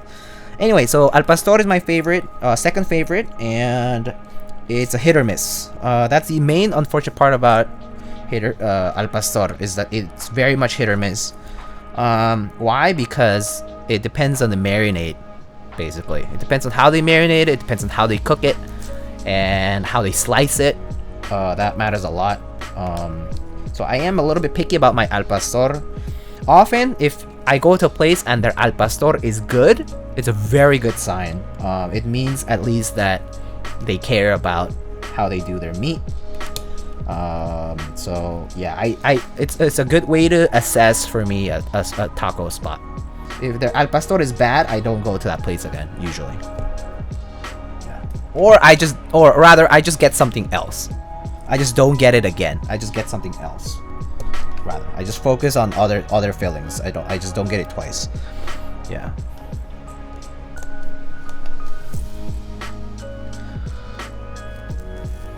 Slice off the trompo and catching onto the tortillas, then slice the piña, which is pineapple, that's grilling on top of the trompo. Yeah. Or Zumi knows what's up. That's the good shit. Ah, yeah. Thank you. Oh, so relatable. Makes me miss home. And my top filling is tacos de tripa. Tacos de tripa are my favorite filling. Like tripa, tripe, beef tripe, my favorite filling in tacos. Nothing like it. Nothing beats tripe. And the problem about tripe is most places actually do not offer tripe in the US. Why? Probably because it's just too nasty for people to eat, maybe. I don't know. And also probably doesn't earn plus points for the health inspection. So when you go to a taco truck and you see that B or the C, you're like, maybe they have tripe. Right? Gotta mix some of that dirt and that pollution,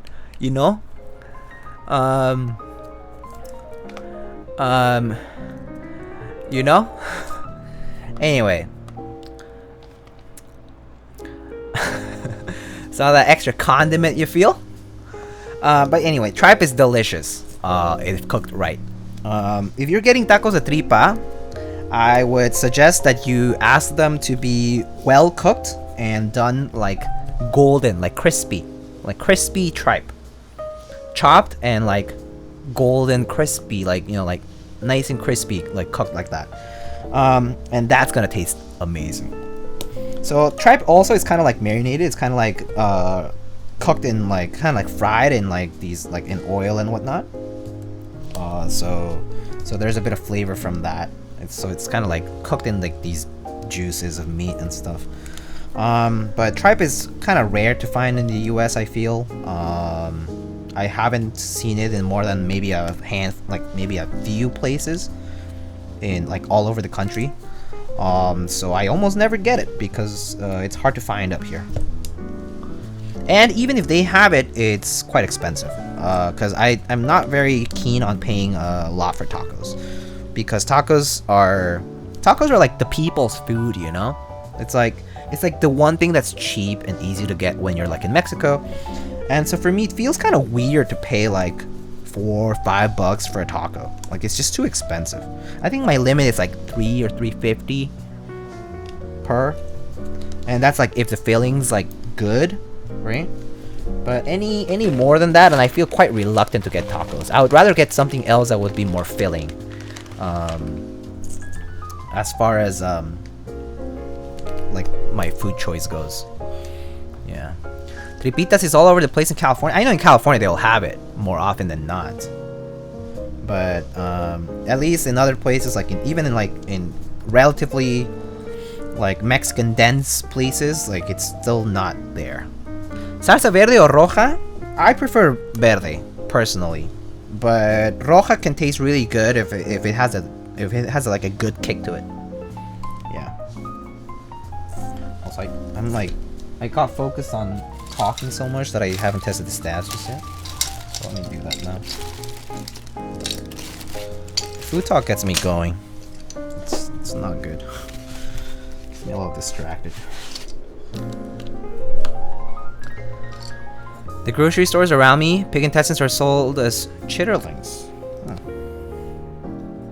That's the best part of being in the Rio Grande Valley. We have so many great taco spots here. That sounds great. That sounds amazing. I'm very jealous. But I mean, I miss home, and I definitely miss like having a lot of access to like, you know, Mexican food and all. But yeah, I do enjoy a variety in life. So I know like if I really want it, I can go seek it out later on. Yeah. But yeah, those are the things that would make me miss home probably. Good tacos, good cheap tacos.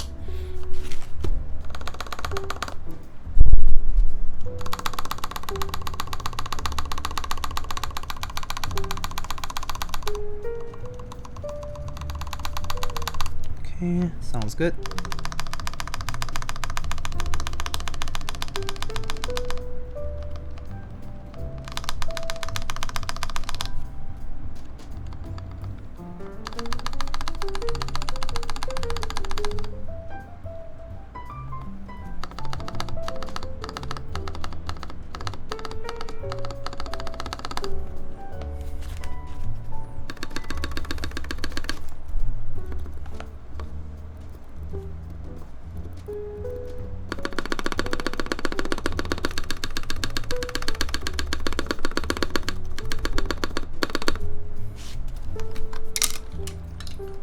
Looks like I'm going to get some tacos tomorrow. Nice.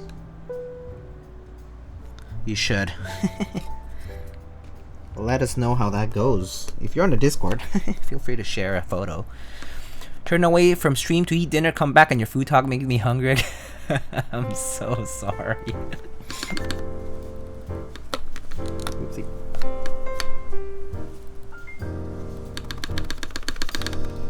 Alright. This needs to be soldered.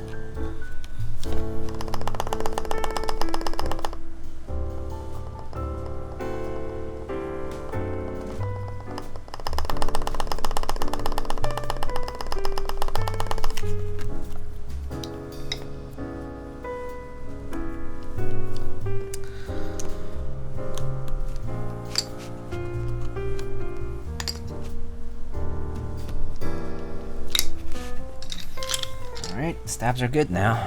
Have you gone back to Korea? I haven't gone back to Korea in a while, as in like, I've been to Korea, yes. I've been to Korea maybe like, let me see, I went for the first time when I was like 8, 9, 8. And then I went again in like 5th grade, I think. No, 6th grade. And then I went again in middle school. So I've been to Korea maybe like 5 times, 6 times, 5 times. I don't go every year or anything like that. I actually haven't been to Korea in 9 years now. I haven't been to Korea in about 9 years. All my relatives are there, but yeah, it's expensive to travel there, and because every time I go, I do have to like ask friends or family to like host and stuff. It's a bit cumbersome. Yeah, but I haven't gone to Korea in a long time. I would like to go though. I miss it. I love going there. Yeah, but I haven't gone since I was in college, which was 9 years ago. Do you still have immediate family in Korea? No, not immediate family. I have older brothers who are in the States. I have parents who are in the States now. Well, they used to be in Mexico for a long time, but they moved to the States. So I have no immediate family in Korea. They're all like in the States now. And then for all my like relatives, like cousins, uncles, aunts, my grandma, they're in Korea. They're in different parts of Korea though. So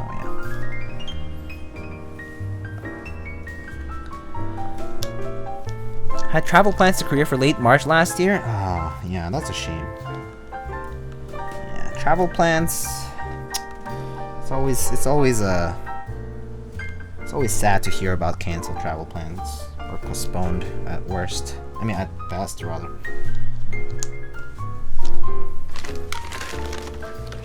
COVID sucks? Yeah. Yeah, COVID sucks for sure. But we're not getting past it until people realize that it sucks as well. In the sense that, you know, like, get their vaccine, respect the rules, wear a mask, stop infecting other people, you know? Stop fucking up. Like, stop fucking up out there. Just don't make it worse. And once everyone starts to decide that they are not gonna make it worse for everybody else, we're gonna be okay with it. But until then, you know, there's gonna be nests of people where new variants are gonna spring up all the time. We're gonna need boosters. Yeah, it ain't going away though. Sag. I mean, yeah, there's a lot of places that are starting to have mandates for COVID-related like guidelines, but I don't think that's gonna be enough until there's a paradigm shift where people are actually gonna start thinking that it's a problem and that we need to kind of act in unison to stop it. But yeah, it kind of stopped after like things started getting loosened up and Delta variant popped up and there's a lot of anti-commitment sentiment that kind of rose up again. Did you get a Dolce pack the other day? I didn't. No, why? Did one come up? I didn't though. I already have one, so I don't have a reason to get another one. How is the Korean culture in Mexico? When I was growing, so the Korean culture in Mexico has changed a lot in the past few decades. When I was growing up, there were not very many Korean people. So I would say it was relatively small. Maybe when I was like in high school, there were like quite a few families and all that. Like, you know, and there's like a more established, there's more established communities in big cities. So like Mexico City, Guadalajara, Monterrey, right? There's more established Korean communities in big cities only, really. Other places not quite. And so it was Yeah, it was relatively small still. Like I can't say it's like big like LA or like Chicago or like New York, like or New Jersey, New York communities, right? Or like it's pretty big. Yeah. It's grown a lot though. I mean, since like the Hallyu wave, like basically like the wave of Korean culture spreading things to K-pop, K-dramas, and all that stuff. It's really exploded in Latin America. Yeah. So very different.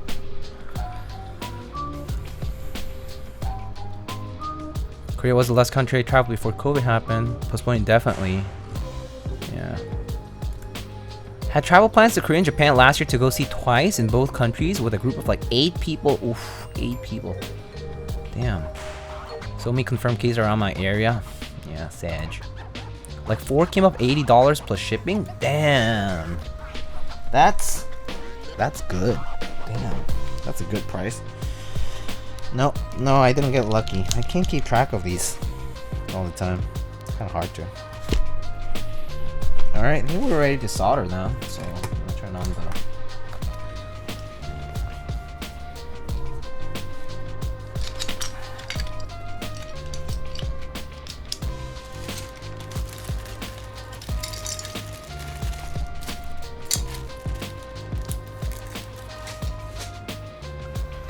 Alrighty.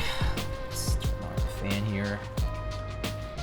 K-drama or telenovela? Which one more dramatic? Telenovelas are pretty dramatic, but they kind of suck. Like as far as like storyline and stuff goes, they're kind of not that good quality.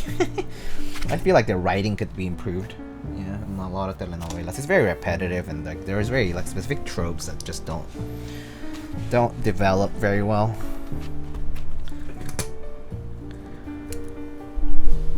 Florida case of COVID? Yeah, no, it's pretty awful. It's pretty crazy out there, my friends. Be safe, please. So, there's a lot of yikes stuff going on.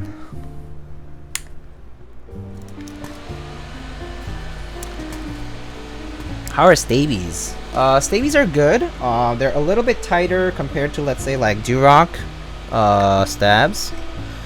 Like the wire is pretty snug, and like the actual inserts are kind of snug inside of the stab housings, which is pretty nice. So like a little less kind of movement going on, which is pretty good. Overall, like they were good as far as like they're functional. They worked, and like you know, like you still have to lube them. Like you can't just use them stock. If you use them stock, you'll still have rattle. There's no such thing as lubeless or like modless stabilizers. Like you'll not be able to actually rid rattle without lubing or without doing something about it. You have some to try? I tried it already. We already reviewed them when I built the Equinox XL. I put them into that board, remember? And I tried different combinations too.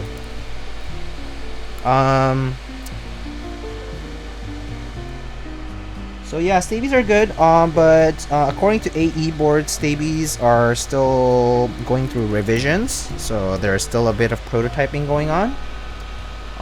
So I would wait until that's done really, and they actually make a production run to make an assessment of them, because I think, like, you know, assessing them just on prototype is good for feedback, but it doesn't really say the full story because of course it's not the finalized version of things. So yeah, I would wait until an actual production run of these are out and more people get to try them.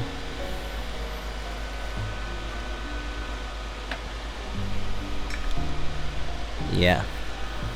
I do not want to travel for a couple of months at least. I mean, I haven't traveled since 2019 and I don't really intend to travel. If things are getting worse and worse, I do not intend to travel for the rest of the year. Yeah. So, as unfortunate as it sounds, and like, I do want to visit my family, honestly. Like, I think that's the number one thing I want to do if I travel, is visiting my parents and stuff. But I don't want to put them at risk. And I certainly don't want to put myself at risk, but I would actually be, I don't want to put them at risk. Yeah. It sucks in that sense. That's a good option, honestly. Just stay healthy and keep others out of harm's way. Yeah, that's like it's just the compromised for like solution, really. Like where like it's like the best form of prevention is abstinence. They say. It's basically the equivalent of that. It's like you just don't travel if you can afford not to. Because I know some people have to because of business or like an emergency or whatever. That's yeah. Oh, Dr. Killswitch, thank you so much for the Prime sub. It felt so nice to finally travel when I went out west. Yeah, no, I mean, good that you took advantage of it while you could. Nuclear Nachos. That's actually really nice. And your photos look really nice too. Thanks for sharing those on the Discord. Yeah, for those of you who haven't joined the Discord, !socials, and you can see the links. But yeah, feel free to join and, you know, come by and chat it up, share pics, stories. It's a pretty quiet place though, to be honest with you, like my Discord server. But yeah, it's like cozy. It's cozy, quiet, not too loud.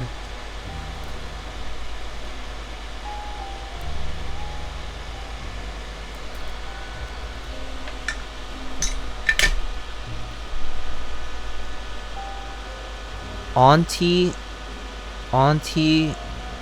Jacinda, New Zealand Prime Minister has closed the border again. No travel into New Zealand until 2022. Oh, rip.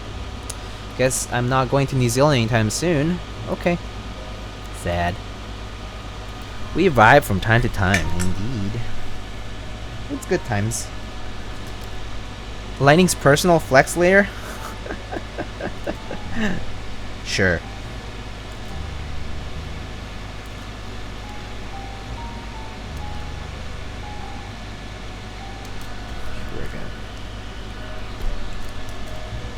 Finish up the half plate first, and then we'll do the rest after the half plate's done.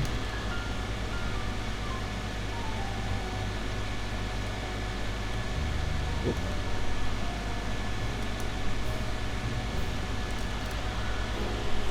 Glad something turned out good, since I barely know anything about photography. Does Peaches weep out on the anime channel? Hey, you're not the only weeb in there. TBH. There is actually a secret spoilers channel that has been quiet since ReZero Season 2, but if you wanted to be in there, you can ask me. Weaves out? Excuse you, you want to get banned from here?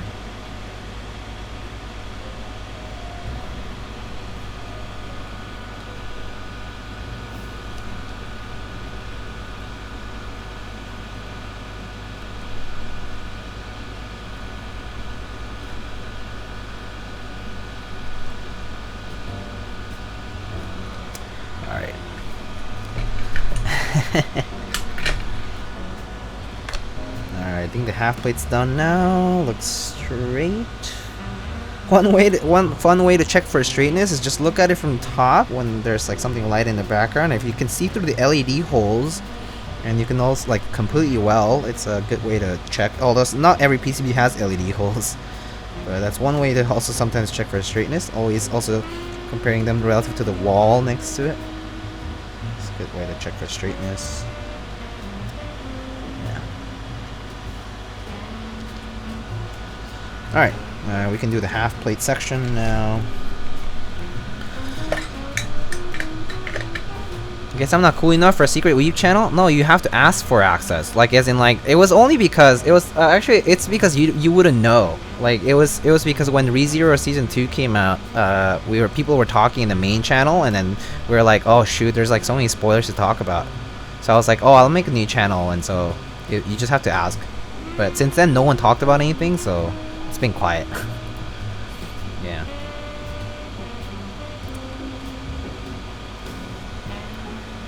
Alright, so let's talk about sponsors. First of all, we have Keys, where you can currently purchase many different things on Keys. The Balance function rollers 1800 keyboard with a knob is still available on Keys until the 15th of the month, I believe. So you have about 3 more days to purchase it if you're interested in it. I did a review of it, or like rather, we checked out the prototype a while back. So if you are interested in that, just check out photos I posted, and if you can, feel free to ask me any questions if you're curious about anything. And other people also reviewed it as well, so there is plenty of data out there. And then as for key sets, there is, what was the anime? It was ReZero Season 2. Yeah. As for sets, we have GMK Jags, we have GMK A, we have GMK Hohai, and GMK Moomin, all of which are still running. And GMK Moomin ends on the, I think on the 18th, so I have about 6 days, about a week for that. It's officially licensed set, by the way. So you can at least know it has approval from the original creator of Moomin. The key set itself was designed by Rensuya. Of course, other things like switches and accessories that you can find on Keys. Next up, we have Kinetic Labs. Check out kineticlabs.store/lightning to access the website.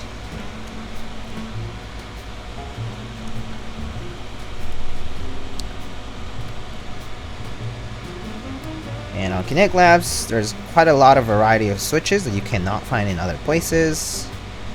There's Carbon GS1 and GS2 lubricant. There's desk pads, and most recently, different polycaps, the whale and the octopus colorways. Relatively budget-friendly keycap set in cherry profile. Much similar to the ones that Novelties used to run when they did like black on white and like the vaporwave colorways. It's similar to those sets. Pretty good, actually. Very good quality for a relatively low price, and a good amount of compatibility too. So if you're on a certain budget and want a keycap set with pretty nice and cool color schemes, polycaps sets are pretty good, and I would definitely recommend them given my experience with them. Do love that the Moomin creator is taking part in it. Makes it more credible that the colors will be as they should be. Yeah, I hope so. That's what my hope would be about Moomin. Yeah. Alright, next up we have Novelkeys. Check out novelkeys.xyz, where you can find switches, desk pads, all kinds of accessories and keyboard modding tools and whatnot. And of course, hopefully due for a restock of plushies like Gator Ron, or maybe later once Nono Deduct bundle ships out, maybe there'll be extras for those as well.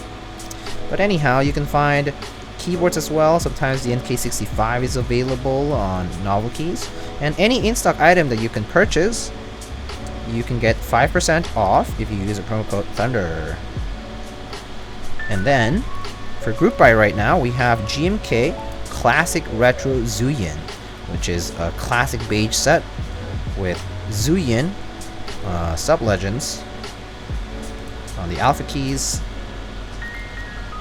Pretty interesting and fun set, and of course classic looking. If you're into that retro beige aesthetic, this may be right up your alley. But unfortunately, group buy items do not qualify for the discount that I mentioned earlier. But yeah, you can get 5% off for any in-stock item with the promo code Thunder on Novelkeys. Going to pick up GMK Botanical 2 tomorrow, last day indeed. And next up is Omnitype, for which it is the last day tomorrow for GMK Botanical 2. So you can get onto omnitype.com/lightning to purchase GMK Botanical Round 2 and its different accessories up until tomorrow. So tomorrow is the last day for GMK Botanical Round 2. So don't miss your chance to purchase Botanical if you've been on the fence. But yeah, tomorrow's the last day. Of course, Omnitype also sells switches like the 8008 switches, and they also have desk pads, accessories like keyboard cases and bags, the mecha bags, and they also carry containers for your switches or your keycaps as well.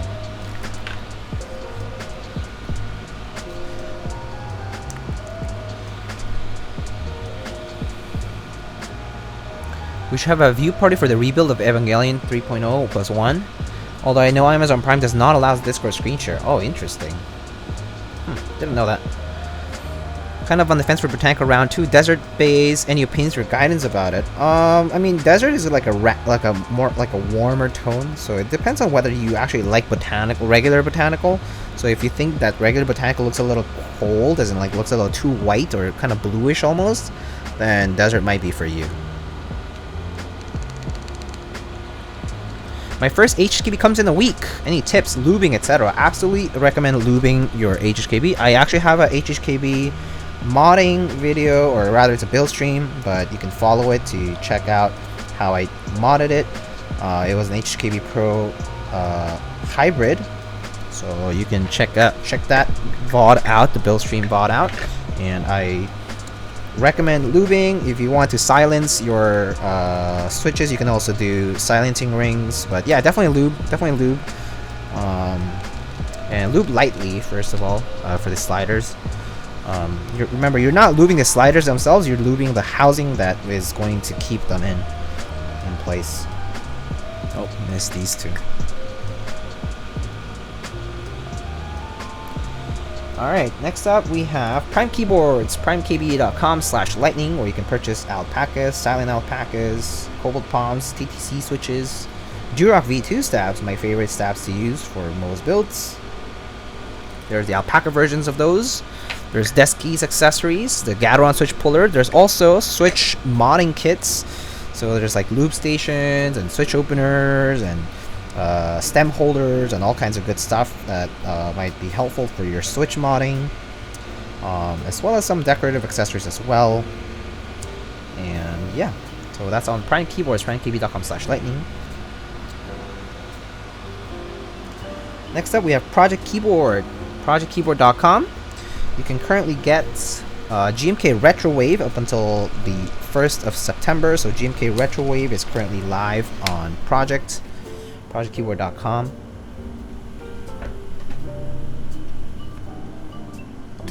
Thank you, you're welcome.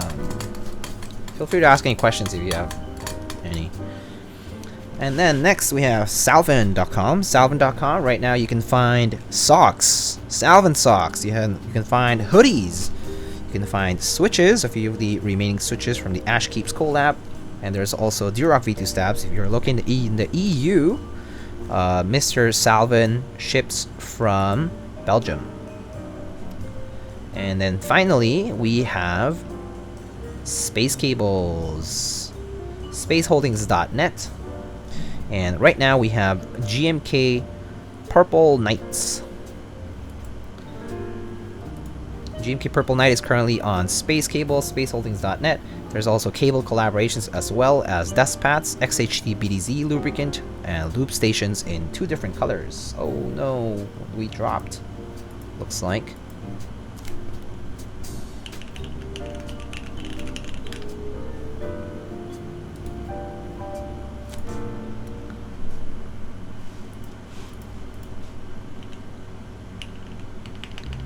We're back, I think. Alright, so as I was shilling space, so I'm gonna have to repeat that.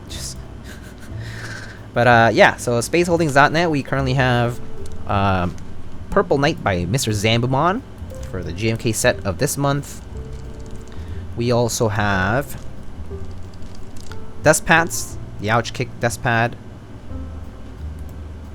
the Batsy dust pad, and so on. There's also XHT BDZ lube. Oh wait, I already tested this, but yeah. I'm kind of scared to test these though. I'm gonna test these separately.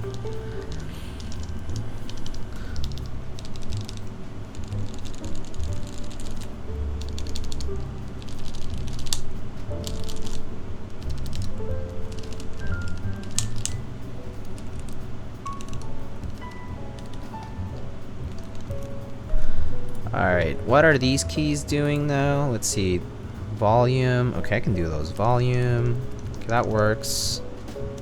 Play works. Oh, insert delete I can test. Insert delete, page up, page down. Okay, mute works. Insert delete, page up, page down. And then I think this is refresh. Refresh? Well, I think it works. Okay, cool. Works. Alright. So everything's working. That's good. Alright. Anyway. So yeah. Space cables, dust pads, loop stations, XHD BDZ, and GMK Purple Knight. And I think that concludes the sponsors for today. And the soldering is done. So good timing. Alright, let's put this into the case. So alrighty. Any R4 CRP avail? I think someone else redeemed something else just earlier. Let me check what it was redeemed for. Someone asked. Oh no, wait, no, that was done. Never mind. R4 CRP. I don't have R4 CRP though, because I'm not in Asia, and I did not order from. The. Okay, Peaches. I think you should see your points go away now because I didn't redeem them last time. But yeah. No, I do have a CRP. I don't have R4 though. Yeah, so if you want CRP, I do have CRP. I just don't have R4 CRP. I have like Tulip, Arabic, you know, anything from before I have probably. So if you like any of those sets, we can do those. Should we do O-ring today? O-ring? Do people want to see O-ring or do people want to see top mount? Actually, I don't even think I have the screws for top mount, so we're just gonna do O-ring. I actually don't think I have the screws for top mount. So, O-ring it is. By default.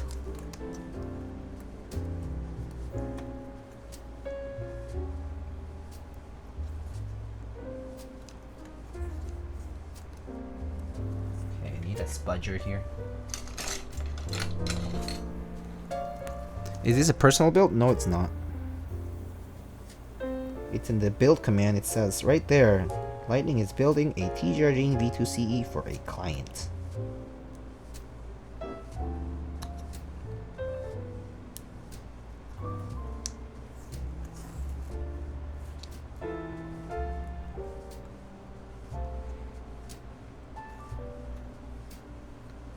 Okay, just make sure it's nice and snug but without stretching too much. Alright, now we can place this O-ring around the assembly.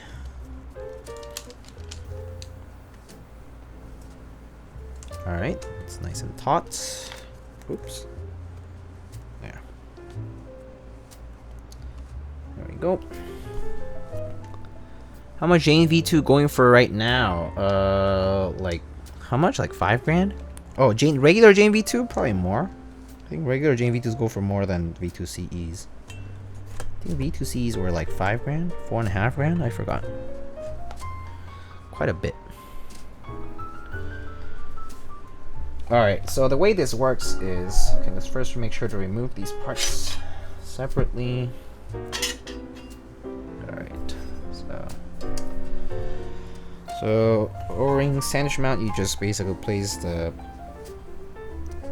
bottom piece just right on top. Make sure everything lines up and closes down.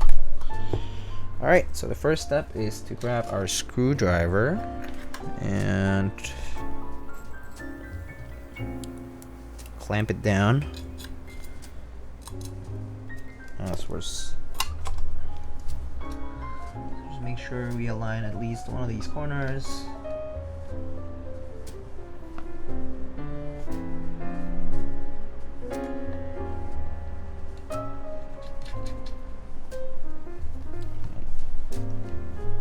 Screw it out a little bit. Damn, that's why I got a Tomo? You got a Tomo because you are overvaluing your keyboards? Or something? Because you wanted something of value? Is that what you wanted? Because if that's the case, it sounds kind of dumb to me. TBH.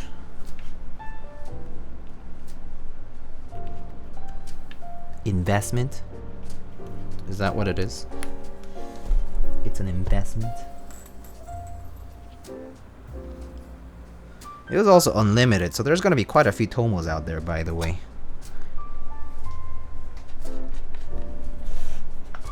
Yeah, so.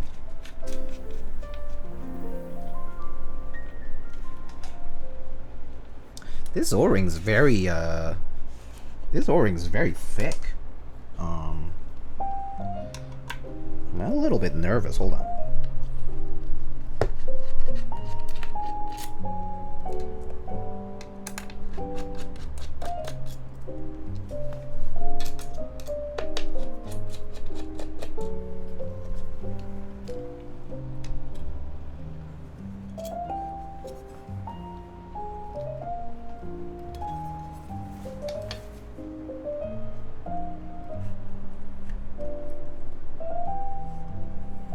I did use screw-ins here, but this O-ring kind of feels a little thick.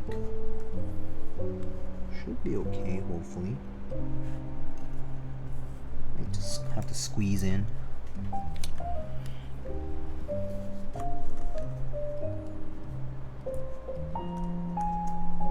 Alright, let's give it a shot.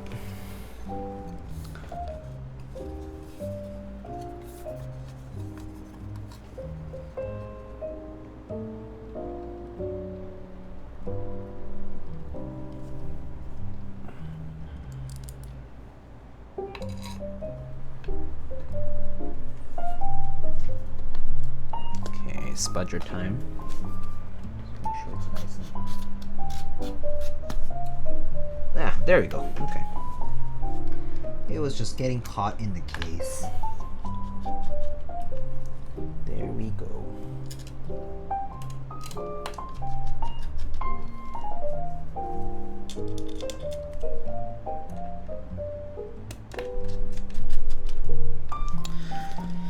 Alright.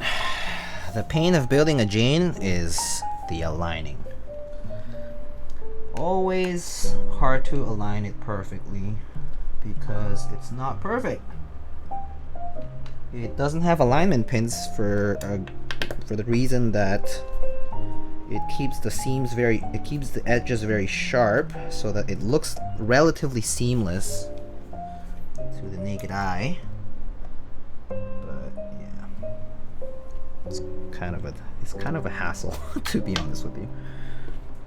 I would rather just get an alignment pin and have a little bit of a seam, to be honest with you. It's just a pain. Pain in the butt. I think that's good enough. What are those blank keycaps on the TKL in the front? They are BSP made blanks. They're quite old. I got them off of Mech Market actually a long time ago. I got them maybe like 3.5 years ago, 3 years ago. 3 years ago. I think I got them in like 2018, something like that. Is this personal? The Jane? No. Have you tried Hyperglide Browns? I think I did. Wait, no. Wait. Yeah, I did try Hyperglide Browns. Hyperglide Browns are good. They're nice.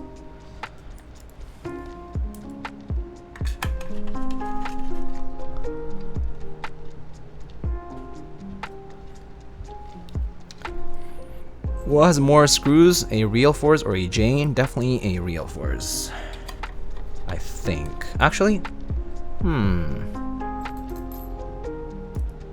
maybe a Jane actually. I'm actually not very sure. I actually don't remember how many screws the real Force has. It has quite a few though, but maybe a Jane has more screws. Oh, push-ups. How does it feel compared to pewters? I think pewters might be like a teeny bit more pronounced but they're very similar. Very similar. Pewters are supposed to model MX Brown, so they're like almost the same. But pewters definitely have the benefit of being like JWK made or whatever. So they're like pretty smooth. Whereas for MX Browns, yeah, kind of batch dependent. Alright, so the next part of the build, or like to assemble this, is to put the weight in, the multicolor weight. Just slides right in, and then there's screws for that weight. So basically this multicolor weight, you have to remove it before you put on, before you can disassemble the case, because there's a few screws that sit below it, or well, underneath it. Yeah, I'll do the push-ups in just a bit. Oh, 20 push-ups, okay. Alright. I'll do them. After this, after I put the board on.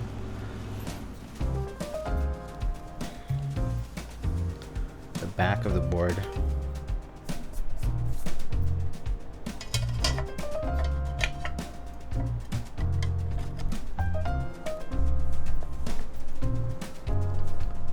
Yeah, this is bound to get dirty, honestly. It's a bit of a hassle there. Lastly, there's 6 screws here for the back piece.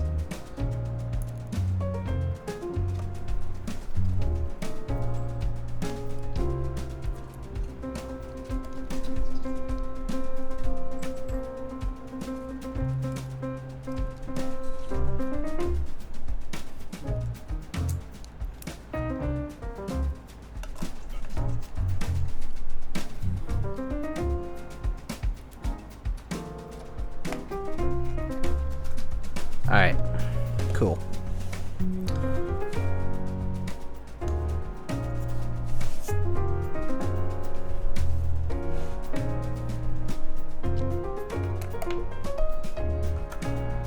Okay.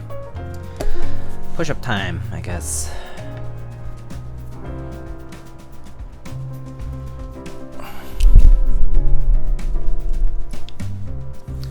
Did not know there was a polished stainless steel. There was no option for that. It was actually custom made by the person who owns this keyboard. It was measured out and made for themselves. Yeah, so you could say it's like a, yeah, it's just like a single piece for themselves. All right, push-up time.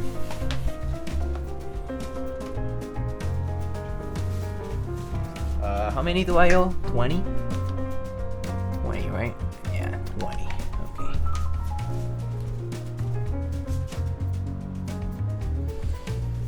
Alright.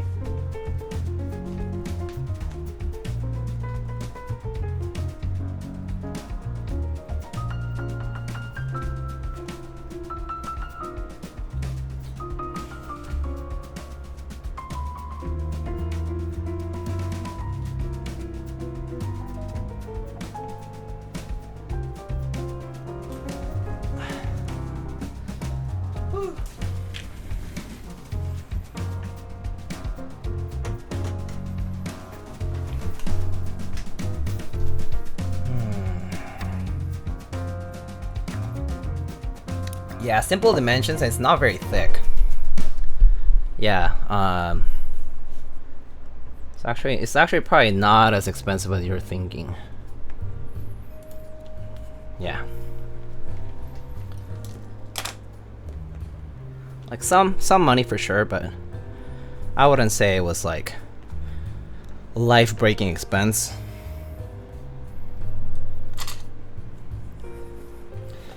Because it basically is it's essentially a rectangle with an inner rectangle cut out of it, and then corners that are round, that are like cut like there's like a quarter of a circle cut out of each corner.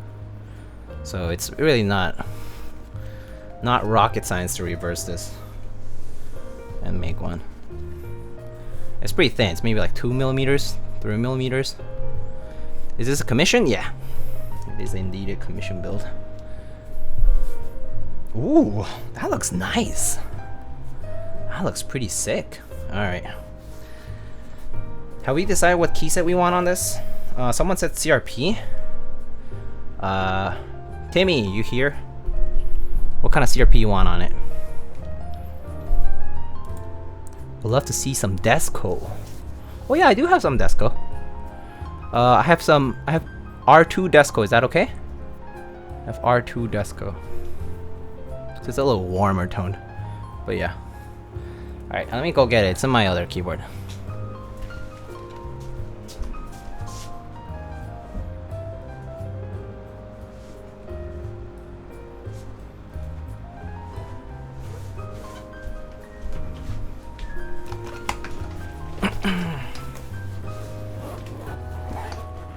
Switch bottom is peaking real nice. Yeah, it looks really cool.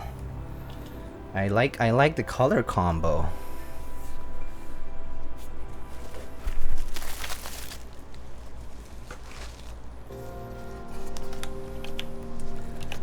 All right. Let's CRP Desko.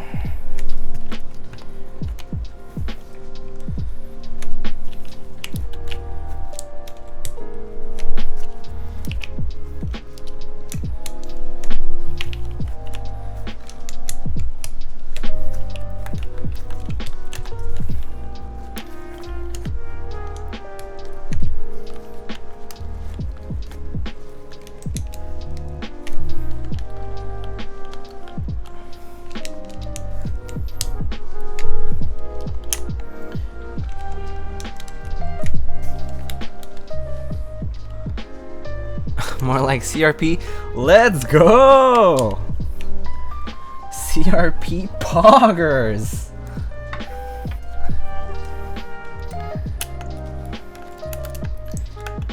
Many pogs in chat, am I right?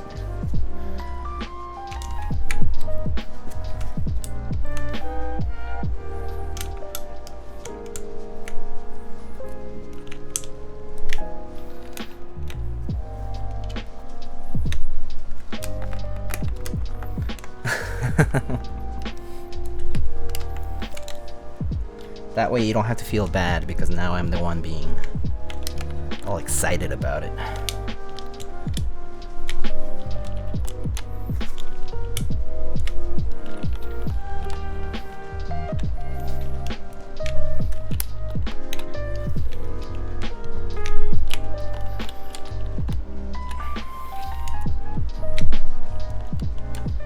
Can't wait to get my CRP for real.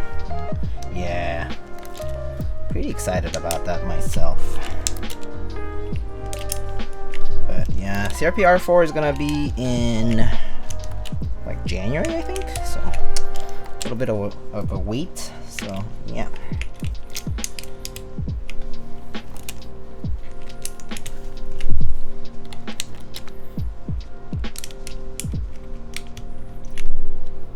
Oh, I forgot about these caps lock LED. Damn it. I'll do it later.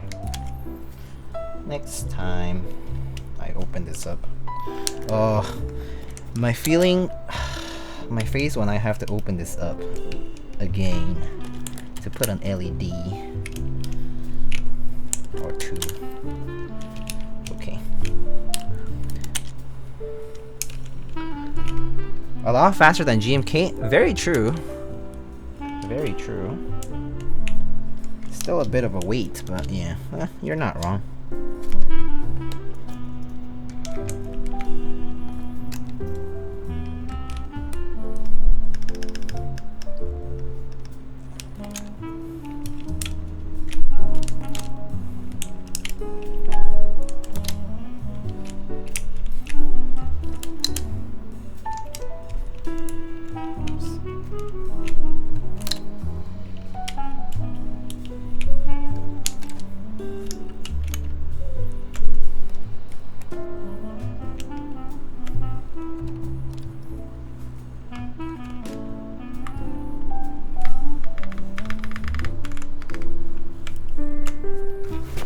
Alright, ooh.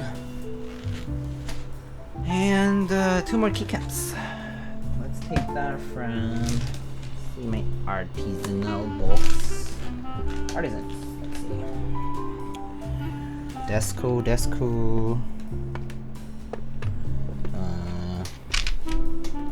Let's see. I want to put this guy in. And actually,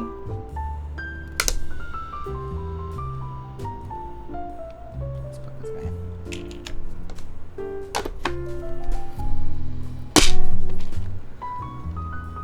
Alright. Is this your personal? Not the keyboard, no. So it's not a personal build, no. If that's what you're asking, it's not a personal build. Alright.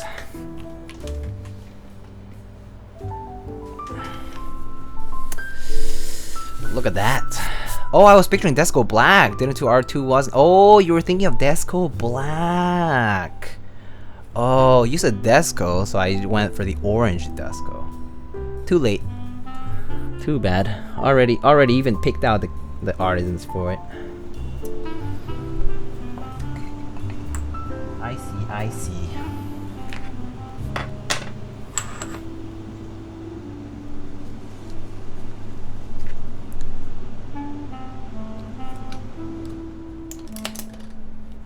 Normal Desko is still great. I love normal Desko. It's fantastic. Alright. Look at that. Looky. Alright, let's get a typing test up. Okay, I'm gonna redeem your points. Get y'all's points. Oh wait, I forgot that this is not programmed like the way I like.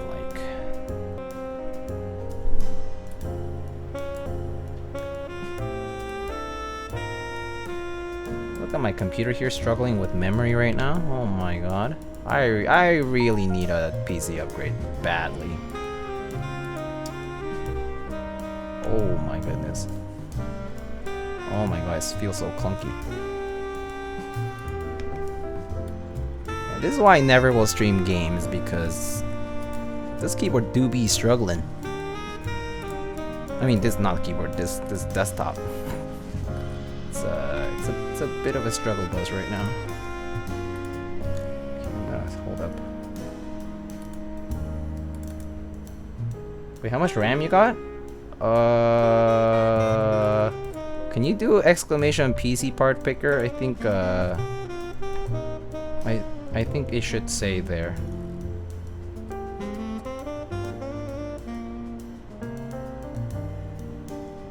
Thanks.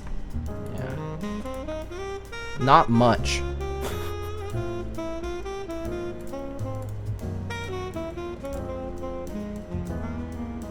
Download more RAM. Easy clap, just download more. You know?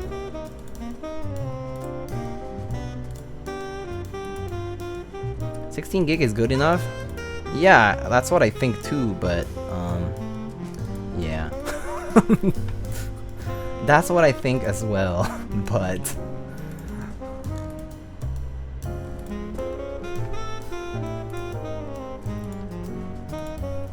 sometimes it stutters a little. Alright, hold on, I'm just like checking my layout right now.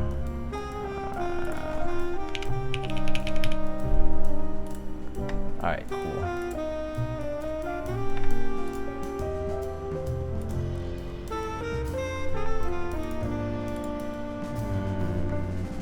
Oh, whoops, okay, there we go.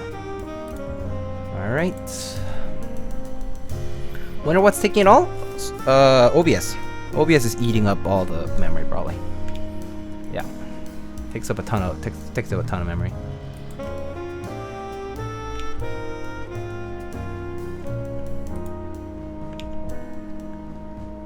Alright, let's type on this thing also. Let me change the theme. It's pretty slow RAM. Yeah, my RAM's pretty slow. I built this PC in 2017, like in the fall of 2017 or in the summer of 2017, something like that. So it's been a while since I built this PC. Alright, let's put the window up.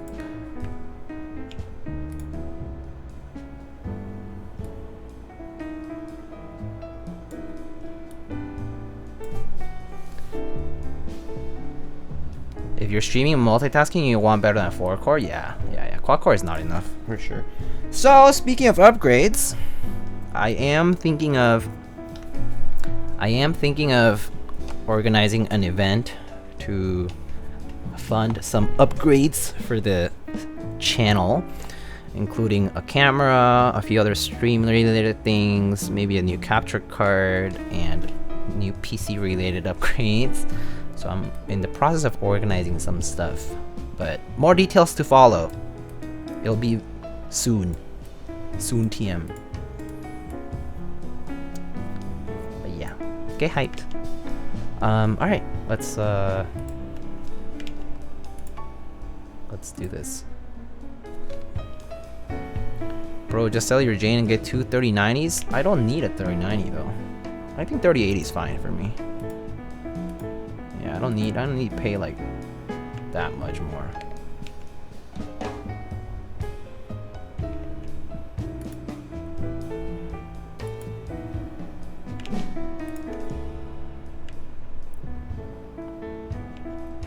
All right. So today we have a Jane V2CE with black cherry pie switches, which are basically cherry topped, long stem, linear, and JWK bottoms. Normally people start using alpacas, but you can pretty much use any of those smooth bottoms.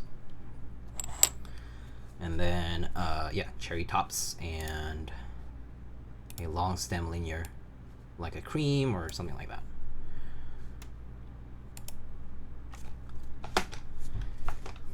All right. It should be a nice upgrade though, for sure.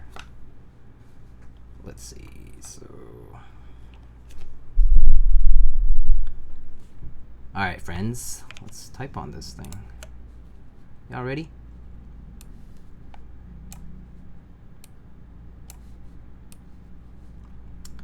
All right. Okay, there we go. Here we go.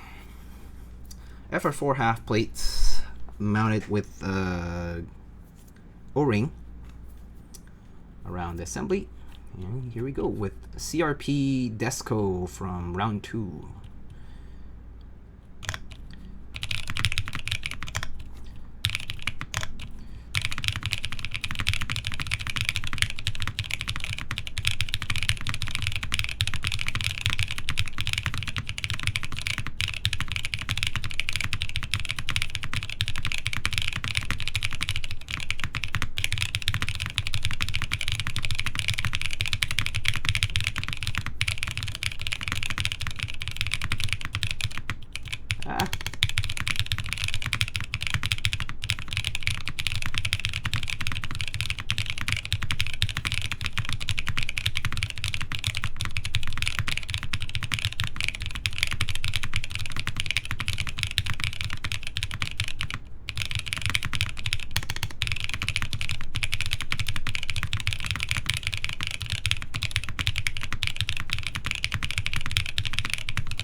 This is probably the least Jane sounding Jane I've heard.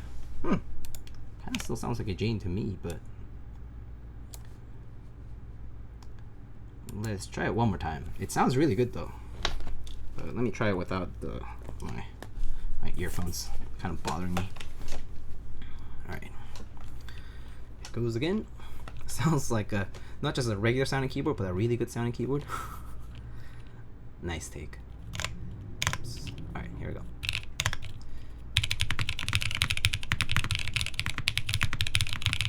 Ah.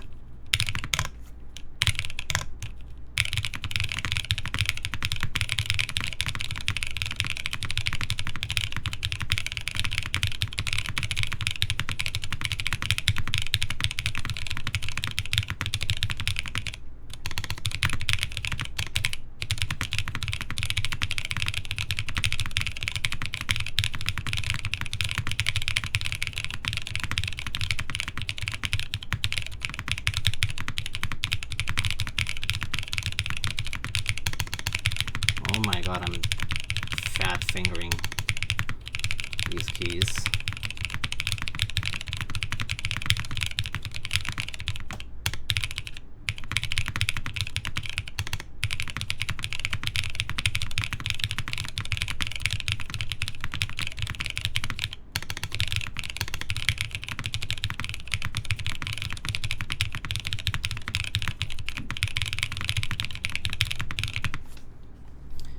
This Jane cursed? Nah.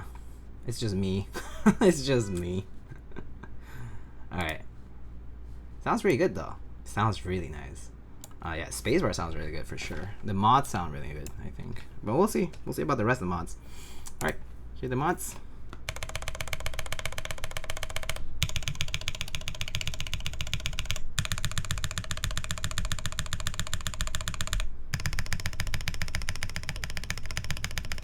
Yeah, the mods are nice. It sounds really good. It doesn't sound like hollow or anything.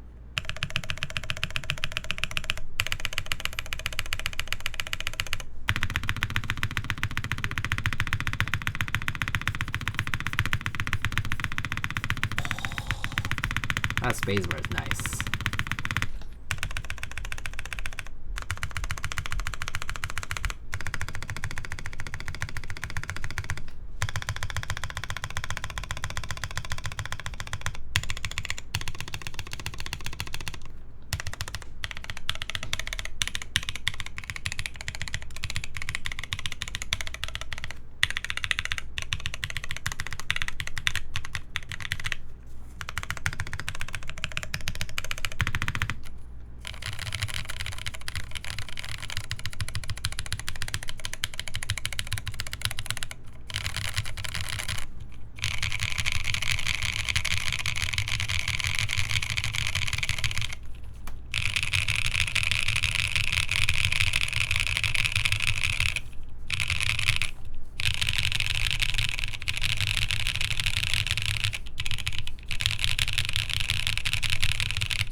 Yeah, that spacebar though.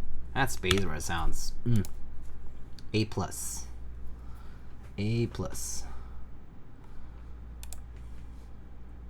Yeah, that spacebar is really good.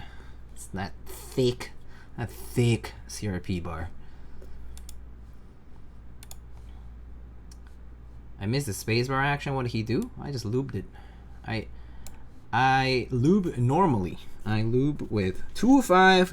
No holy, no unholy, no tape, no hockey sticks, no yeah. No, none of that stuff. None of that foam, none of that cotton, none of that. Yeah, none of that. Just 205. 205 on the housing, on the wire. Just 205. Yeah.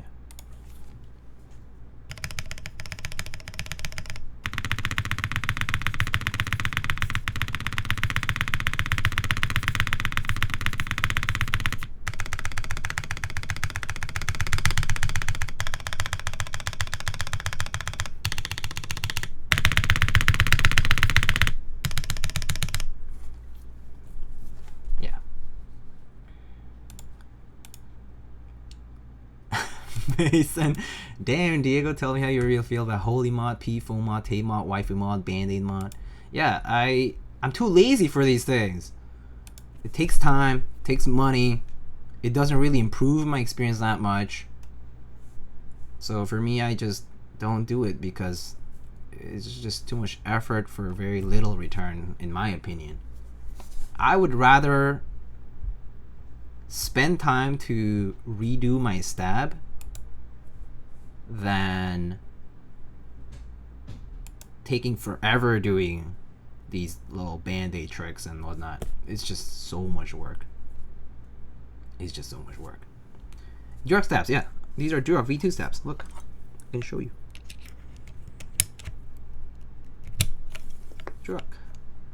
Durock stab, right there. Same for the space bar. Durock stabs. Happy I could finally catch one of your streams. Hope you had a lovely week. Pal Park trip so I can make you come to New Jersey. I could come out, yeah. There's some cute cafes out there in Pal Park. Got to check them out while I was seeing someone.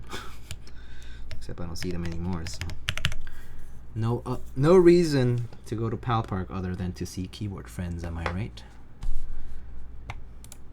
Alright, well. That's what it sounds like. I can do one more typing test for now. And we'll go back to check out the rest of the board. Alright, here you go. FR4 half plate and anyway, exclamation build, all the details are there. Alright, here you go.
Time.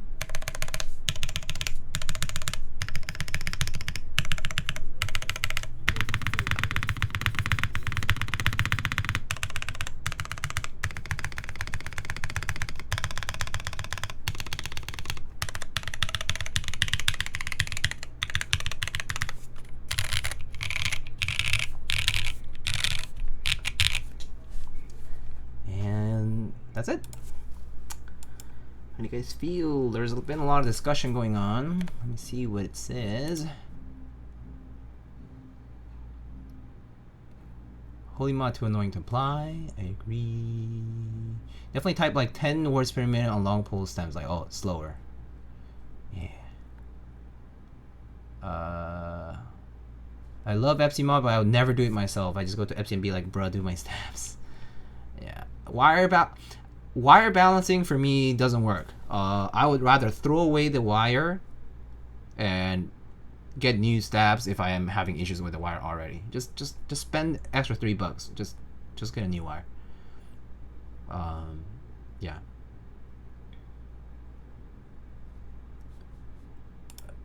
Personally, yeah, it's not worth trying to straighten out wires when you can easily screw it up. So I would just toss the wire, use a new one. Yeah. That's my take on wire balancing. I just don't think it's worth the time. Or it's not that it's not worth the time, it's rather it's too prone to error. That's what I should say.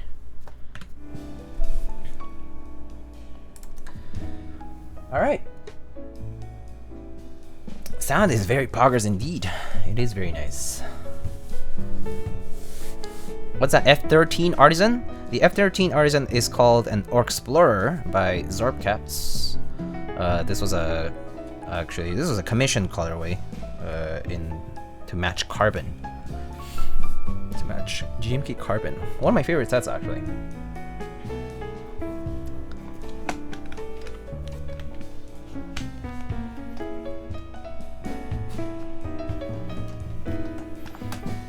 Alright. Here it is, the board that we built today. Show the ass. I'll show it. I'll show it. Here it is. Very cool. Been seeing Wildcat filing the tip of the wire. I'm sure that's not a bad idea actually, because it's that sharp part of the wire that touches the housing. So I could see why filing that could help. Although even filing it for me seems like too much work. Could be okay though. Could be okay to do. And that's the side profile. If you haven't seen it before, you can see it from the other side. Although this has a bongo, so it's a little taller looking. But look at R5. This is why R5 is so nice, guys. Look at R1, 2, 3, 4, 5. Look at that sculpted profile. Let me change this cap for this cap here so that you can actually see the full profile. 1, 1, 2, 3, 4, 5 is the best. Look at this. Look at how beautiful that looks. 1, 1, 2, 3, 4, 5. Look at that. Oof. Look at that curve at the end. But from R5, it looks so good. It looks so nice. I wish every key set had R5. I wish every key set did it. Even if it's more expensive, I really wish we did. But yeah, I get it. People don't like it or people don't want it, so yeah. Alright, here is the bottom, a little dirty, scratched I guess in some parts, but it's a little bit used up, but nonetheless quite polished, quite reflective, a little bit dirty though for sure. It's hard to keep this clean. It's a little bit brushed kind of sideways so you can see a little bit of that, but yeah. Personal build? No, it's not. It's not a personal build. Where's R0? R0 is actually not very common, and R0 actually, I don't like it. It's too steep. It's too like forward facing. Yeah. Thanks for doing Dulwich R5 with R5. That was the point. That's the point of doing Dulwich R5. I mean, Dulwich R5 was really named R5 because of the bottom row, more so than the play of words of being like round 5, quote unquote.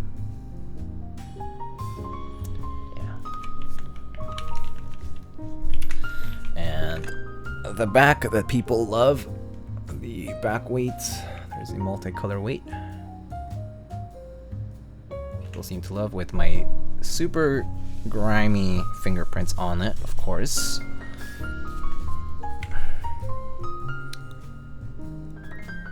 Yeah, there you go.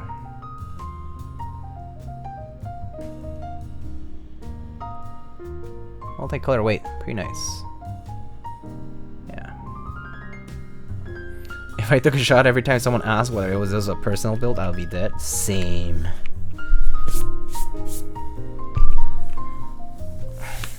Anyway, pretty nice.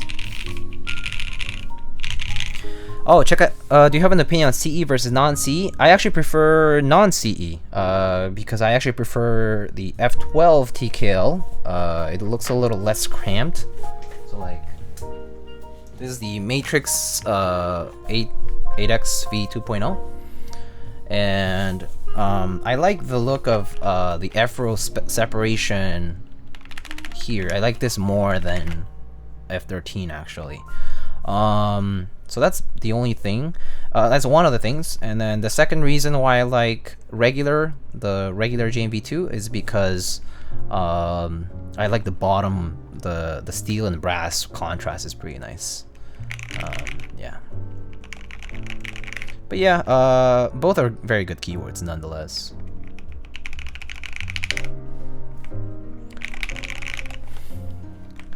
Can you tolerate the short travel distance of the black cherry pie switches? Because personally, I can't. I have to say I personally prefer regular travel. Short travel is tolerable. It's tolerable for me, but I would say preference, I still prefer regular travel. Yeah, I see why the short travel plus the sound, like the doubled downstroke and upstroke sound, right? Like, because the downstroke is like more prominent on, or is it? Oh, wait, Yeah, I mean I think it's basically both, but like it's more prominent, and I personally prefer it without. So yeah, same short travel sound is pretty sick though. Yeah, it's nice. It's nice, but I think I prefer the full travel just distance wise. Yeah. Keycaps. This is CRP Desko. Yeah, CRP Desko. R2. R4 had the accent cap sold separately, so you can use it with any beige kit.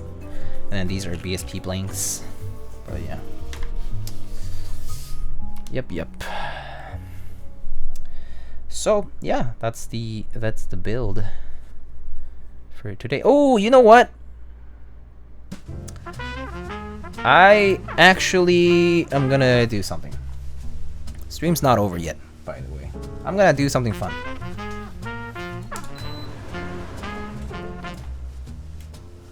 I'm actually gonna open this up because I remember I told you that I need to open this up for the LED. Well, that's not the only reason, my friends. I have another reason why I'm gonna open this up.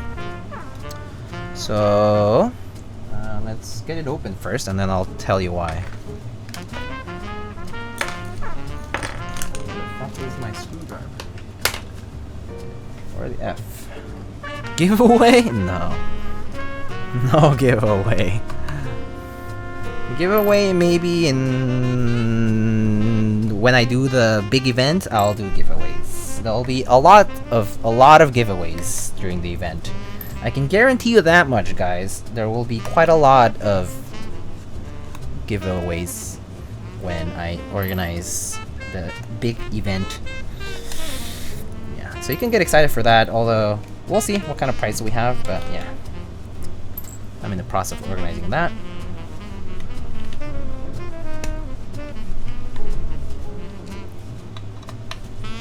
It was worth a shot. Yeah, for sure.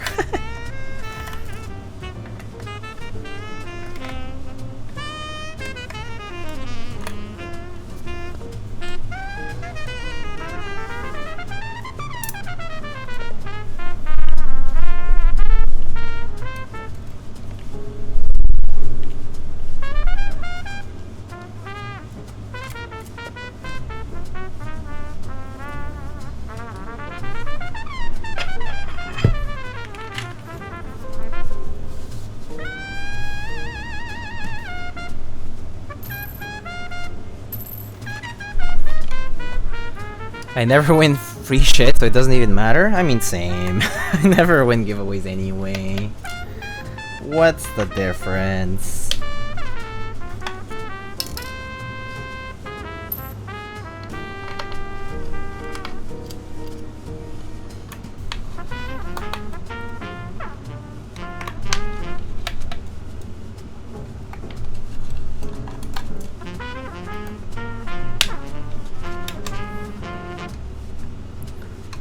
Hells all the time. Hey, look, it's a mode 65? What?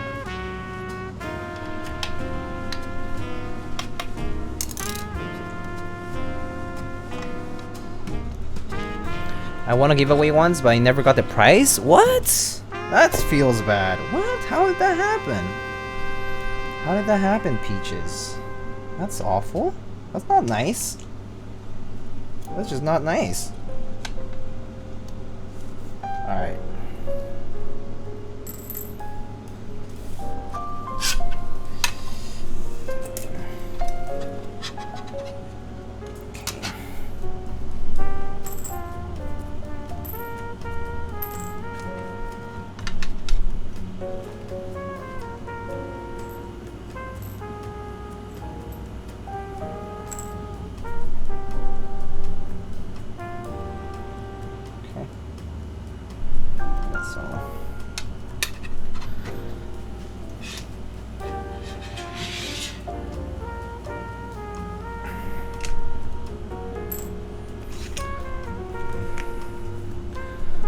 I won 2 tiny Decimas from the Bolta Supply anniversary livestream. That's about it. That's not bad.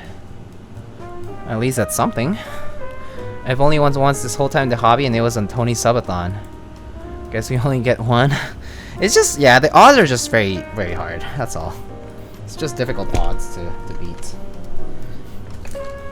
I've one key called new trays. Yo, I like the trays. If you don't want the trays, I'll take them. I'll use these trays pretty well because I use them. I use these things all the time. Just kidding. Of course, it's yours to keep. All right. So we needed to put some LEDs in. So let's just check the orientation for these. Actually, we need to enable. Let's see, enable.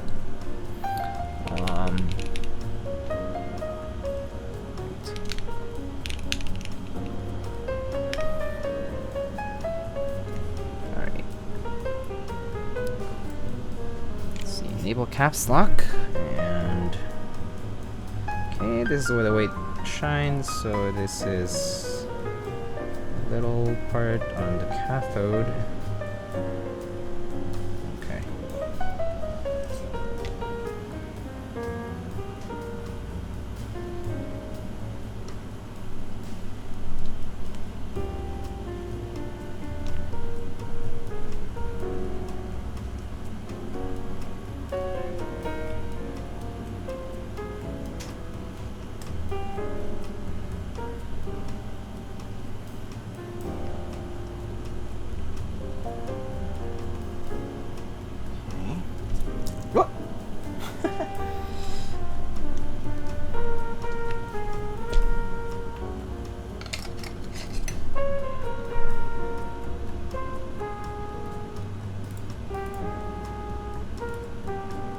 Caps lock indicator, yeah.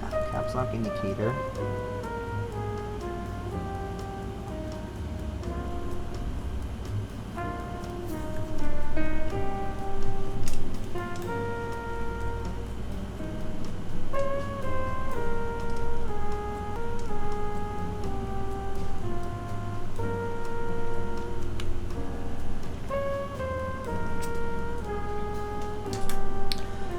Alright. Let's just do this soldering and for the caps lock, and then I'll show you guys what I have in store.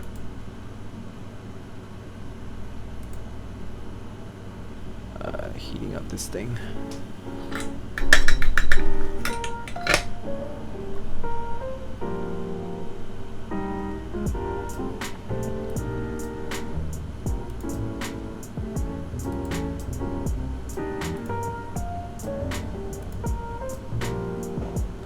Was there a windowed key for Desko? I'm not sure if CRP does any windowed keys, actually. I don't think CRP does any windowed keys. I don't think they're capable of doing windowed keys with the PVT stuff. Or at least Hammerworks hasn't done it, I think. Are you one of Tiny's patrons? Oh, I used to be. Did I miss out on something? Must have. Sounds like I missed on something. I used to be one of Tiny's patrons before.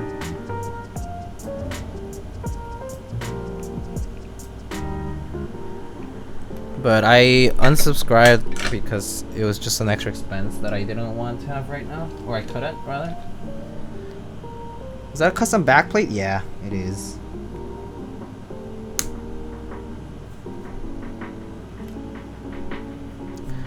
It is.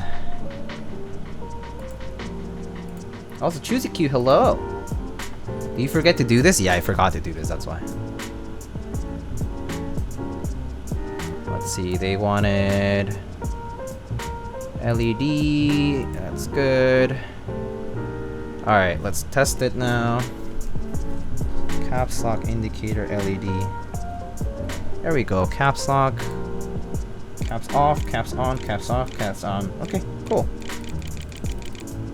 Right. Works. Poggers! Alright. So that's this build. This build's done. So, I happen to have another build. Oh, how exciting. How do you program LED into the caps lock on your Heine PCB?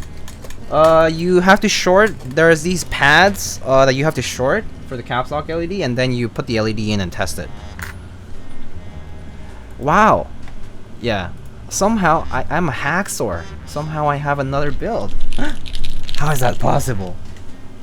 Alright. So I'm actually gonna show you guys this build. This build has the original TGR PCB.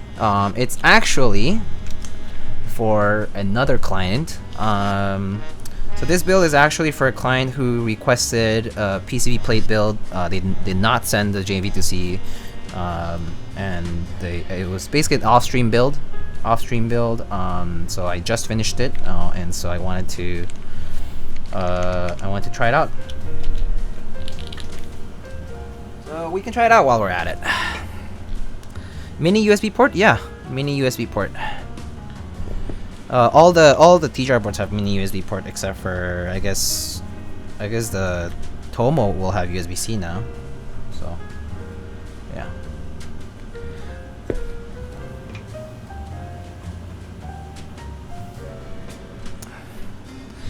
Mini USB actually fine though. People complain all the time, oh, it's mini USB. It's 2021 and we have mini USB. And it's like, it's fine, dude. Just get a cable. Like, what's so hard about it? Just get a cable. But if you have 2 cables on the desk, it gets so messy. It's like, okay, cool. Cool. Lindy cables are like $5 or whatever. $10?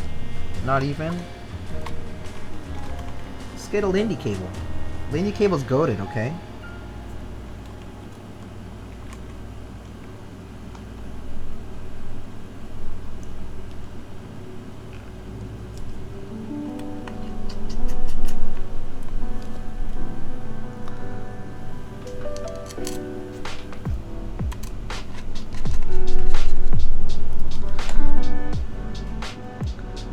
Hey, that's one more cable to add to a horde of cables I already gave.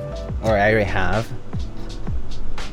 G Pro Superlight still got that Type B? Yeah, that's what I'm saying. Like, there's a lot of devices that are, like, still have, like, Mini B and stuff. Like, I mean, I get it that USB-C is the future.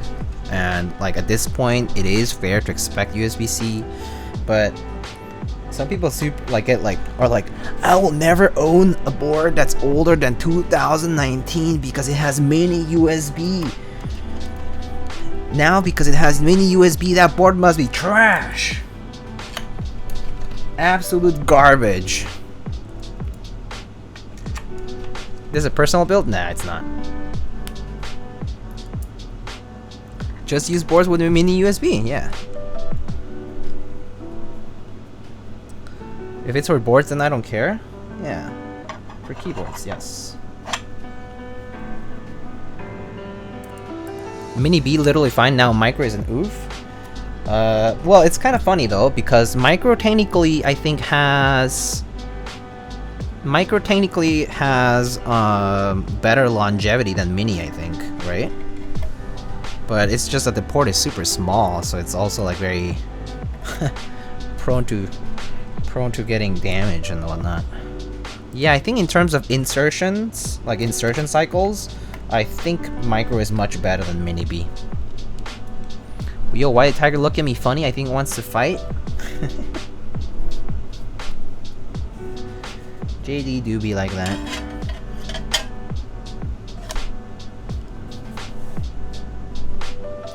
Shot time.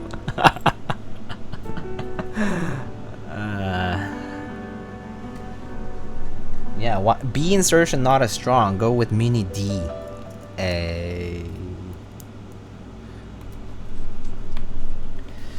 JK. Why USB-C and not D? Better insertion cycles. Okay, I'll stop there. That's so cringe.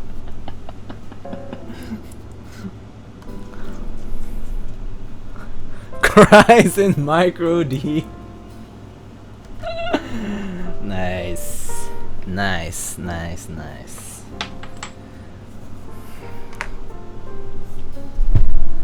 Oh, we have a second build! Alright, I'm gonna edit the command though. I'm gonna add a new command, rather. Actually, no, I'll just edit the command. So, give me one sec. Stream build command. All right. So this one has slightly different switches. Let me just pull up the details really quick.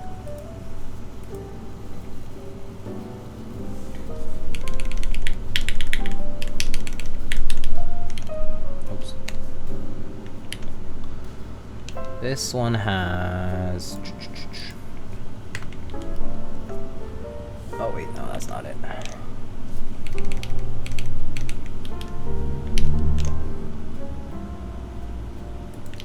Alright, this one has vintage MX blacks, vintage cherry MX black switches with,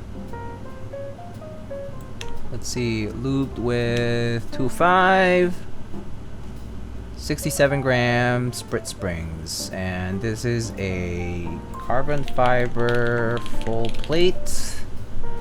And there is a very heavy Nixdorf switch on the F13. It's like, I swear it's like 200 grams, or I don't know, it's very heavy. It's like, yeah. There's a Nixdorf MX switch.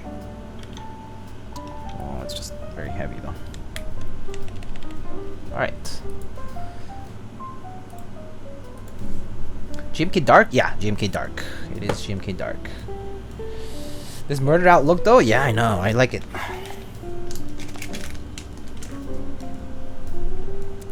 Alright. Let's set it up again. Oh, I guess I didn't save the command. Sorry about that. Try build again. Exclamation build again. Exclamation build. There we go. So now it has a different build on it for a different different person. But they just sent out the components, so that's what you have today. All right, let's open up the typing test. Wait, where did my typing test go? Oh, there. All right, cool.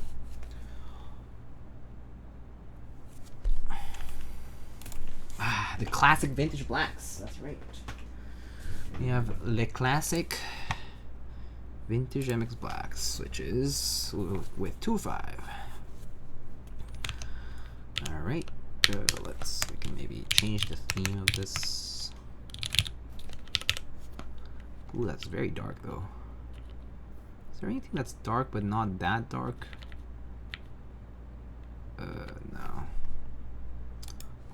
I guess, oh no, this is fine. It's like white. Okay, that's fine. Alright, cool. Alright. So this is Cherry MX Blacks on a full carbon fiber plate. So this is actually like the build you would do if you got the V2C directly from the group buy, and it's the default plate comes with, default PCB comes with, and then you're like, oh, I got some MX Blacks, gotta put that on. The stabs are, what stabs did I use actually? These are just cherry screw-ins. These are just, oh no. These are C3s actually. These are C3 screw-ins. Yeah, these are C3 screw-in stabs. Alright. Here we go, my friends.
Yep, very nice. I'm gonna do it one more time though. I actually feel like my posture was weird, so didn't feel very comfortable there. Alright, here we go.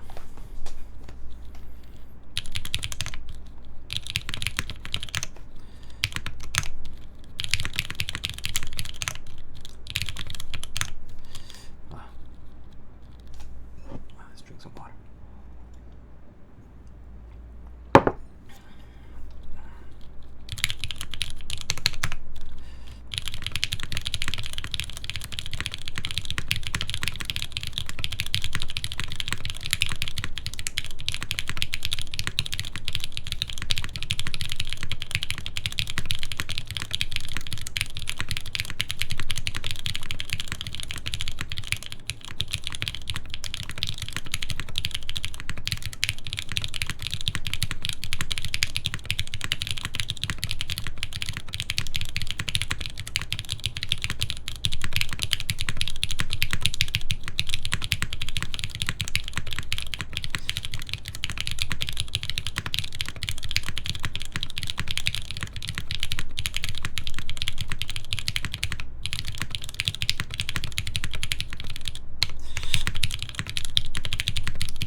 I choked twice. Fuck. If I hadn't choked that, I would have definitely gotten over my PR. I choked so hard. The accuracy is so good. So close. So close. I know that if I do 100% accuracy at that, like at my normal speed, I definitely will beat my PR. What's my PR? It's 137, I think 136.99 or something like that. Yeah, 138. Yeah, sorry, I'm not signed in because of they had some maintenance or something. Yeah, but yeah, something like that. All right, here are the mods. Yeah, my accuracy normally floats between like 96 and 100 normally. I try to practice accuracy before speed, so it really helped with getting speed later on. All right, here we go.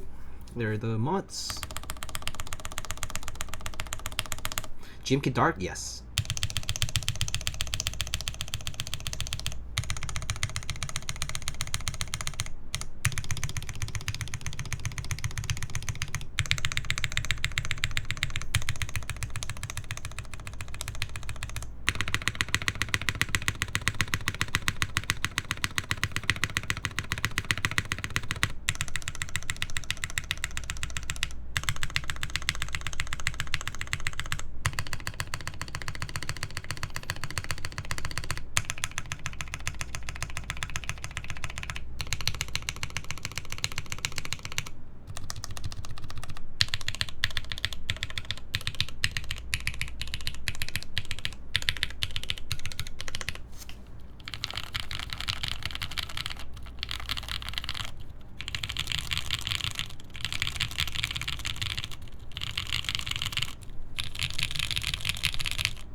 And that's it. That's it for this one. What do you think? Has that nice cherry pop for sure. I do think that I like carbon fiber plates when I'm using it with a switch that I feel like carbon fiber plates are nice when you use a switch whose sound you kind of want to like bring out a little more. Kind of seems a little bit more prominent, I guess, like the sound. So like when you use carbon fiber plates with like a tactile switch that you like, it seems to kind of have this clear, like louder kind of like sound to it. It's nice. Carbon fiber can be pretty nice. It's not soft. It's probably maybe even more rigid feeling than aluminum sometimes, but it's pretty nice still. So it's a nice material, but it's not quite like stainless steel or brass where it's like really hard. Do you prefer the half plate in terms of feel? Yeah, I do prefer half plates in general for feel because I do like a softer alpha section. But sometimes full plates just bring out a sound to the boards that's very pleasant. Yeah. There's pros and cons. Sometimes you just gotta to try both to know. So I would say it's hard to say there's a sweeping generalization for what's better or not. I wouldn't do that. Actually, I think some boards sound better with half plates, but some boards actually don't sound better with half plates. Like for example, I think I built my, what was the board? Was it the K? No, wait. Which board was it? I forget which board it was. I think it was a K, or it was a 60%. It was either the Keycaps 160 or the K, I think. Built it once with full plate, alu plate. Sounded fine, and then built it with a half polycarb plate, and it sounded great. But then again, yeah, I think it was the Keycaps, yeah. But then again, right, I don't feel like that applies to every case. Like there are some cases where I've done half plate, polycarb or palm or whatever, and then alu full plate, and then it just sounds better with the full plate because, yeah, like it depends on the cavity, right? Yeah, the cavity below, it depends on the size of the keyboard, it depends on, like, you know, the density, all that, you know. It's like, and like obviously like factors like, you know, your room setting and all that. What caps are these? This is GMK Dark. GMK Dark. Yeah. Yeah, GMK Dark.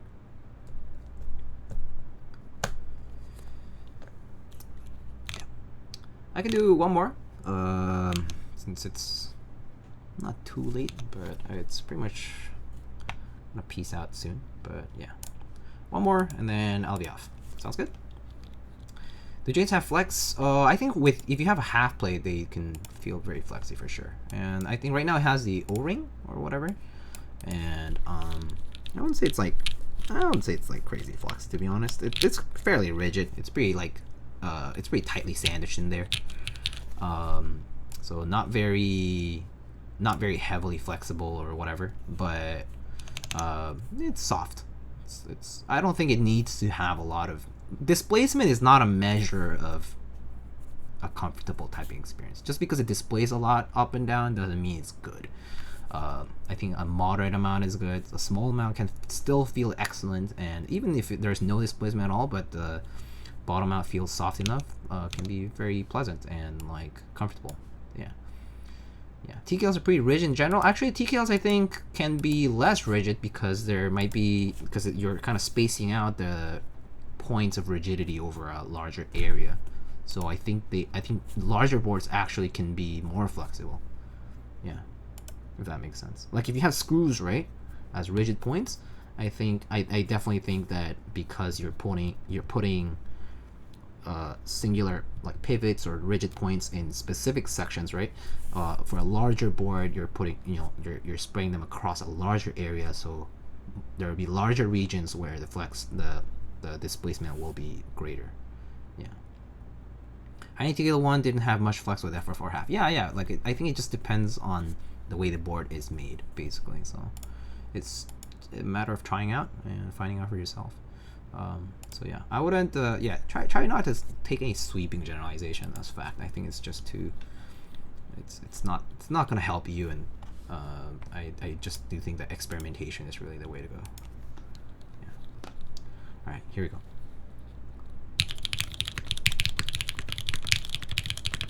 Oops. Ooh, whoa.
That's what it sounds like.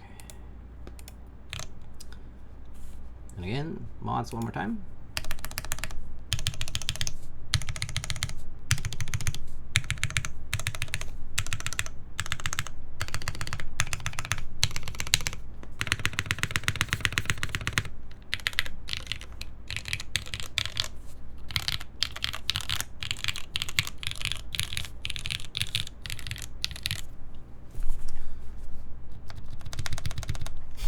Tell how heavy this switch is. Kind of hard to press. Alright. I'll say that covers it.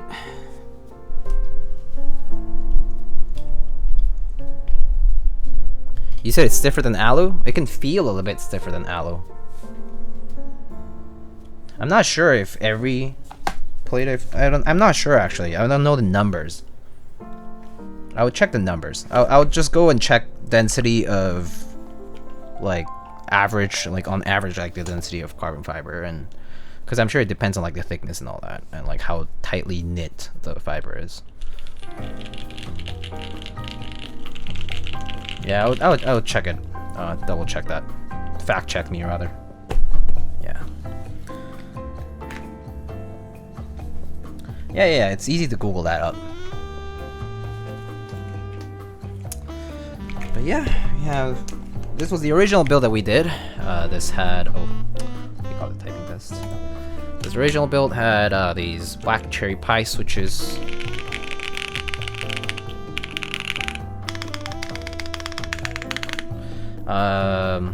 Very nice.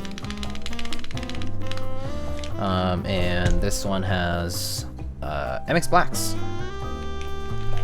Two different builds. This one has a FR4 half. This one has a carbon fiber plate. But again, they're shit for two separate people. So yeah. Anyhow, that's all I got for y'all. Y'all have any questions, last minute questions and such, feel free to ask them. If not, I'm gonna look and see who we're gonna raid. And yeah.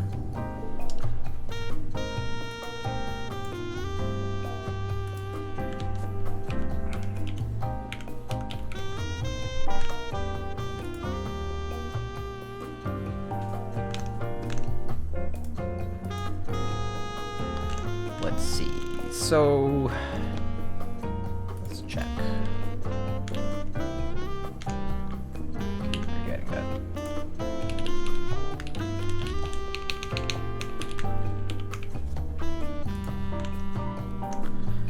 Magical Image, have a good night. You too have a good night. Have a great rest of your night. Yeah, let's see. Who shall we raid? Yura is live. Oz. Oh, look, he's quite a few viewers right now. CG Buin, we raided last time. There is Roly. There's a lot of keyboard people. J Perms, Rocklina, Gym Leader Nathan, Keybworm.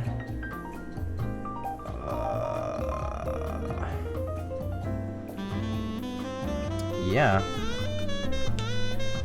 there's a lot of people on today. Yeah, we can raid we can go raid Yura. Oz is finishing off. Ah, okay, sounds good. I think it's J Perms' last stream. Shall we send off J Perms and say hi and wish them luck? Let's do that. Might as well. Make their last stream count. Yeah, let's do that. J Perms.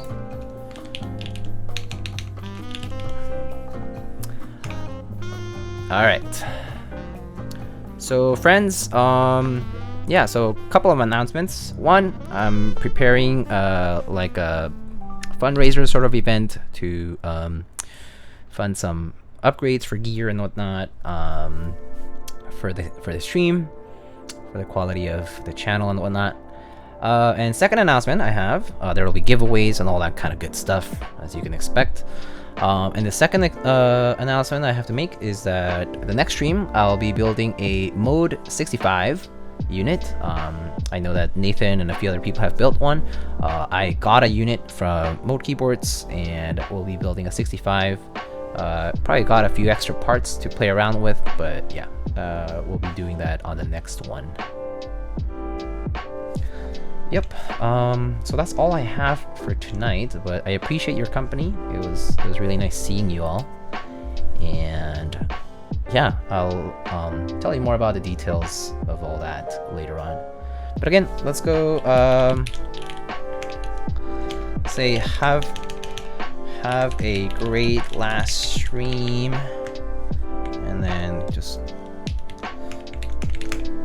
copy that, and let's go raid J-Perms. Let's go. See y'all later. Take care.